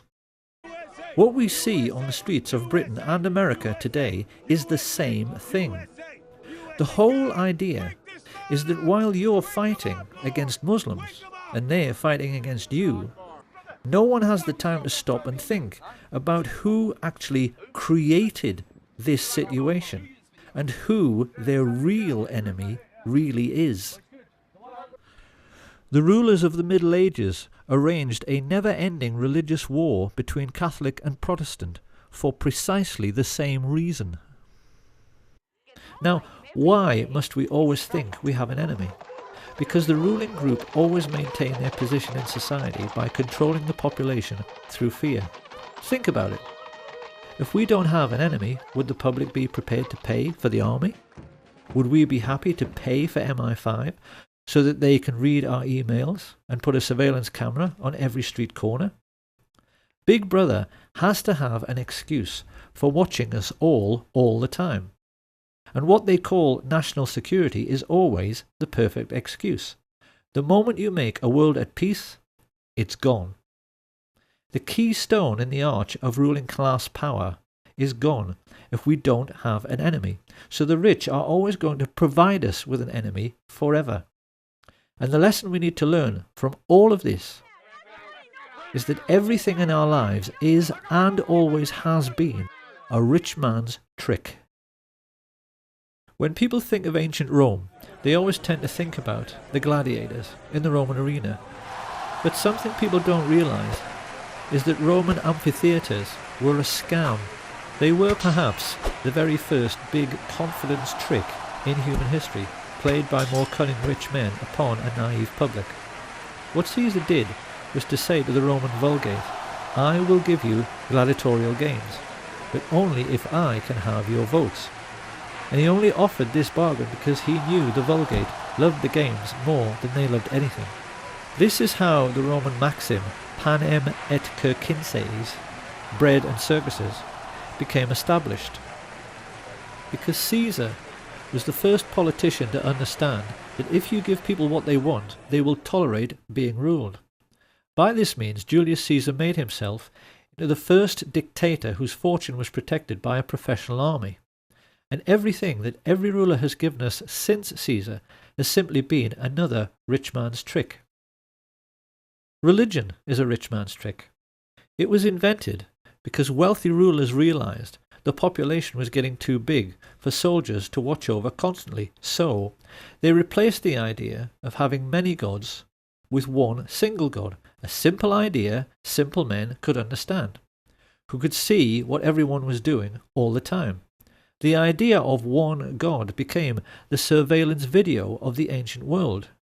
In the Middle Ages, the same sort of people grew rich by charging people for the forgiving of sins. And when a new age dawned with the coming of Industrial Revolution, they invented new tricks to control the population explosion, like censorship. Every grown-up knows that there is one law for the rich and one law for the rest, because the justice system is a rich man's trick. Mafia godfathers like Sam Giancana walked free from American criminal courts over and over again by taking the Fifth Amendment, because it is a criminal's law. And it's the same with everything else. The media is a rich man's trick. The tax system, because the rich never pay any tax, is a rich man's trick. Political correctness is a rich man's trick. The murder plot to kill Lady Diana Spencer was a rich man's trick. And the war on terror, 9/11, the London Tube bombings, the Woolwich terror attack, the Kennedy assassination, all of it is simply another rich man's trick controlling how we think. Now, once again, it is very easy at this point to imagine the reaction of conservative politicians, who will of course try to laugh this off and scoff. Everything is a rich man's trick? Are we seriously suggesting that the Cold War was a rich man's trick? Now, in your research and analysis, and your efforts to bring out the facts about what was going on in our society, did you encounter any effort to discourage you, to prevent you from bringing out the background of America's involvement in the financing of international communism? Yes, very definitely. For example, when I was at the Hoover Institution, in 1972, I went to Miami Beach to give some testimony before the Republican National Committee. And although a congressman had hand-delivered to the wire services this testimony, which was later printed, the wire services refused to transmit it to the newspapers. Then when I got back to the Hoover Institution in California, I was called into the office of the director, and I was told in no uncertain terms not to make any more speeches like that, and that this information should not be made public. This was the information that we were giving the Soviet Union the technology to develop its war potential? Oh, yes. At that time, we were in Vietnam, and as you know, the Soviets were supplying the North Vietnamese. This was 1972? 1972, yes. And, for example, I knew that the Gorky plant, which was built by the Ford Motor Company, the Gorky plant in Russia produces the Gaz series of vehicles. The Gaz vehicles had been seen on the Ho Chi Minh Trail. We were supplying equipment to the Gorky plant in the middle of the Vietnamese War, and these trucks were being used to carry ammunition supplies, which were killing Americans. Now, I thought this was morally wrong, and I said so at Miami Beach and at the Hoover Institution. And it was this type of information that was suppressed. The rich would much rather we didn't think at all, and certainly not about the wise words of the columnist Claire Rayner, who once famously said that the only reason we now have to live under kings and queens and presidents is that in past ages their ancestors were the best thieves. In the Middle Ages, when the king was feeling greedy and wanted to pay for a new mistress or grand new palace, he simply sent out his robber barons to steal half the herd of every local farmer. And if they complained, the robber barons would say the king needed to feed the army, or some similar excuse. That is how it was done then. But today, the ruling class face a different problem. We now live in an industrial age, and as George Orwell explains in his novel 1984, if the machine age was directed solely with the intention of making the common people physically comfortable, in a mega-productive, computer-controlled epoch, we could soon all live like millionaires. But think what this would mean. If we're all millionaires, we all fly first class. So the king and the queen and the president have to wait in a queue with everyone else. And do you honestly believe the Queen of England would wait in a queue behind you? If we're all millionaires, we all play golf. The king and the president can't get on the course. And there's no room on their exclusive beach. Orwell himself would have said the most important single sentence in 1984 was this one. If it once became general, wealth would confer no distinction. Our lords and masters are not going to wait in queues with the rest of us. So the special problem which fat cats face today is how to keep the wheels of industry turning, because as Orwell explains, the oligarchs have to make use of the masses without significantly raising the general standard of living. This is a more sophisticated age, so the robber barons need a more sophisticated means of stealing most of the wealth and of keeping most of the common people in poverty. What the rich face today is a situation in which the common people spend most of their lives on a 9-to-5 treadmill. They make things in factories, they grow things and harvest them, they teach in the schools, nurse in the hospitals, and as a result of their daily labours, a huge mountain of money is produced. Now the rulers have a problem. How can they keep the ordinary people hard at work so they're too exhausted at the end of every day to think about whether this is a fair system? The solution, as Sam Giancana explained, is to invent a foreign enemy, a boogeyman, who wants to conquer the whole world. This becomes a perfect excuse to make people pay for a sophisticated array of increasingly expensive weapons which are made by companies which the fat cats themselves own. And in one neat little scam, the modern robber baron has a means of stealing most of the wealth produced by Western society, while leaving the common people with just enough crumbs to keep them going. Every year, America's oligarchs take $3 trillion out of the United States economy.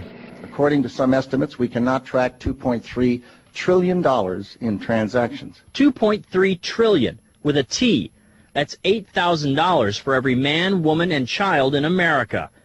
This is how the rich have rigged the system, so that it benefits them at the expense of everyone else all the time. But in order to keep this fraud going, the public must always be convinced of the need for military expenditure. This is where all the phony terrorism comes in. And if we want to find out who is behind this ongoing hoax, we only have to look at Securicom, the company in charge of World Trade Center security, who removed all guards and sniffer dogs from the buildings on September 10th, so that the charges which brought down the towers in controlled explosions could be planted. If we now ask, who is the chief of Securicom, who do we find? Marvin P. Bush, brother of George W. Bush, son of the man who orchestrated the plot to assassinate President Kennedy, and grandson of the man who made the family fortune from Auschwitz slave labour. The Bush family and their rich friends have been behind all of it. During his time as president, George W. Bush connived with Tony Blair to introduce a deliberate policy of allowing unbalanced and aggressive Muslims to flood into Western countries. They did this in the hope that they would commit atrocities in their adopted countries, and they were actually delighted when the Washington DC sniper and the Fort Hood shootings made headlines, because they knew such events would make it easier for the public to swallow the idea that 9/11 was simply more typical Islamic terrorism. The truth is that Islam is simply being used like a pawn on a chessboard in a game the fat cats have been playing since World War I. 70 years ago, they gave us what they called their Hitler Project. 50 years ago, it was the JFK assassination project. Today we're having to suffer the War on Terror project. And when this current lunacy is over, they'll have another excuse ready to create yet another phony war and yet another patsy. If George Orwell was still alive today, and he was asked to comment upon all the significant political events of the last decade, it's quite likely he would simply restate the Orwellian definition of totalitarianism, to wit, a society living by and for continuous warfare, in which the ruling caste have ceased to have any real function but succeed in clinging to power through force and fraud, and then ask whether this sounds like the world we live in. Because it ought to be obvious by now that our seemingly endless economic recessions are being deliberately orchestrated. In today's world, the commodities markets are arranged in such a way that the price of virtually everything, particularly food, hardly ever changes. So how then can it be that the price of oil increased tenfold in the last decade? Economists are now tacitly agreeing that this was due to financialization, which is just a fancy way of saying rich creeps like the Bush family and their merchant banking friends used their trillionaire fortunes to rig the market. Why did they do this? Because great entrepreneurs like Stelios, with their budget air travel, had managed to break the cartel of the major airlines. Ordinary working families had begun living a jet-set lifestyle. The ruling elite of the entire world was simply terrified, because a jet-set lifestyle is supposed to be the exclusive preserve of the rich. What would happen to their social status if the whole world were part of the jet-set? So the rich arranged for the credit crunch, and now working families who used to fly 10 times a year can't even afford to use their car. What George Orwell understood better than anyone is that every age is basically the same. It is always a story in which a small elite group of greedy people cling to unjust power and privileges by practicing an ongoing deception upon their followers. Caesar did it with bread and circuses in the Roman arena. George Bush did it with false flag terrorism on 9/11.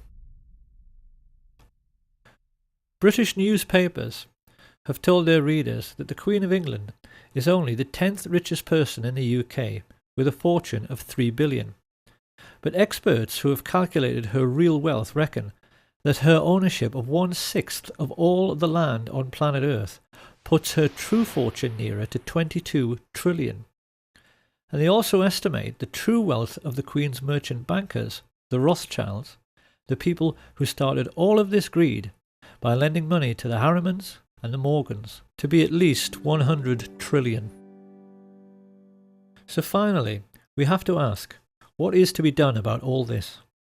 For in the case of America, it is obvious that in order to honour the memory of President Kennedy, Americans are now duty-bound to finish his work by finally ending the worldwide tyranny of the CIA. The time has come for ordinary Americans to ask their strong men in uniform just exactly what and who they think they are defending. And they better not take too long about it. Having established Islam in the West in order to provide us with an enemy, the elite have recently started on the second phase of their master plan, which is to wipe out anyone who is sick or disabled. In Britain, this has been manifest in the Atos scandal, which has stopped all welfare payments to people with terminal illnesses and allowed invalids who in some cases have no limbs to starve to death. The extermination of anyone considered feeble-minded or infirm was exactly how the Nazi regime began. And now they've started doing it again. What most amazes me in all of this is the naivety of the good people in the truth movement, who go on and on and on saying they want an independent inquiry. The Bush family and their rich friends are not going to investigate themselves. And there isn't any authority on earth above that of the ruling class, so it's never going to happen.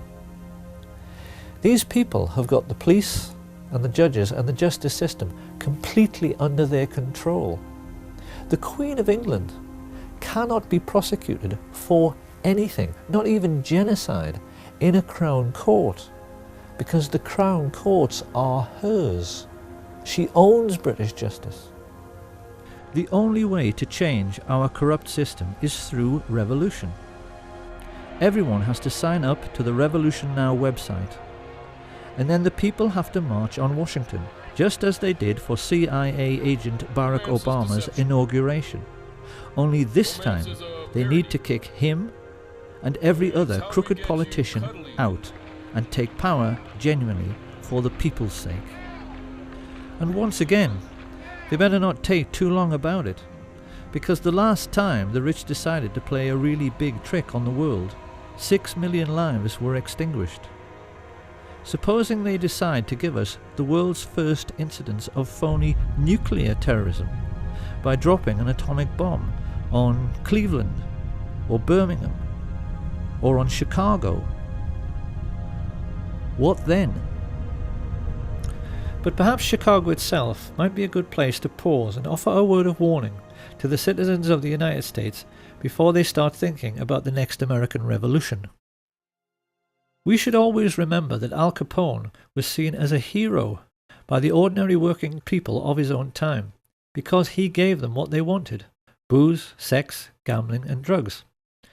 And some Americans have even been candid enough to admit this.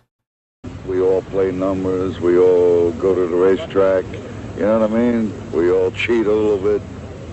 It hardly needs saying that Giancana, Marcello and Trafficante would have gone out of business in no time if ordinary Americans hadn't been so fond of cocaine. And in the post-war period, many writers have noted the way in which the United States not only manifestly tolerated organized crime, but even seemed to be enchanted by it. It's a cultural phenomenon which has led many foreigners to wonder whether there is some sort of latent criminality in the very fabric of American society, because there does seem to be some sort of tacit agreement amongst all Americans that killing a man should always be considered an option if it looks as if he might cost you a large sum of money. Suppose we'll have to kill him. I don't suppose you have any ideas on that, Diana. Well, what would you fellas say to an assassination? I hope you don't have any hidden tape machines in this office, Frank. We're talking about a capital crime here. I'd like to hear some more opinions on that. Look, I don't see we have any option, Frank. Let's kill the son of a bitch. This film is likely to leave Americans with the impression that JFK was assassinated by a corrupt and brutal ruling class.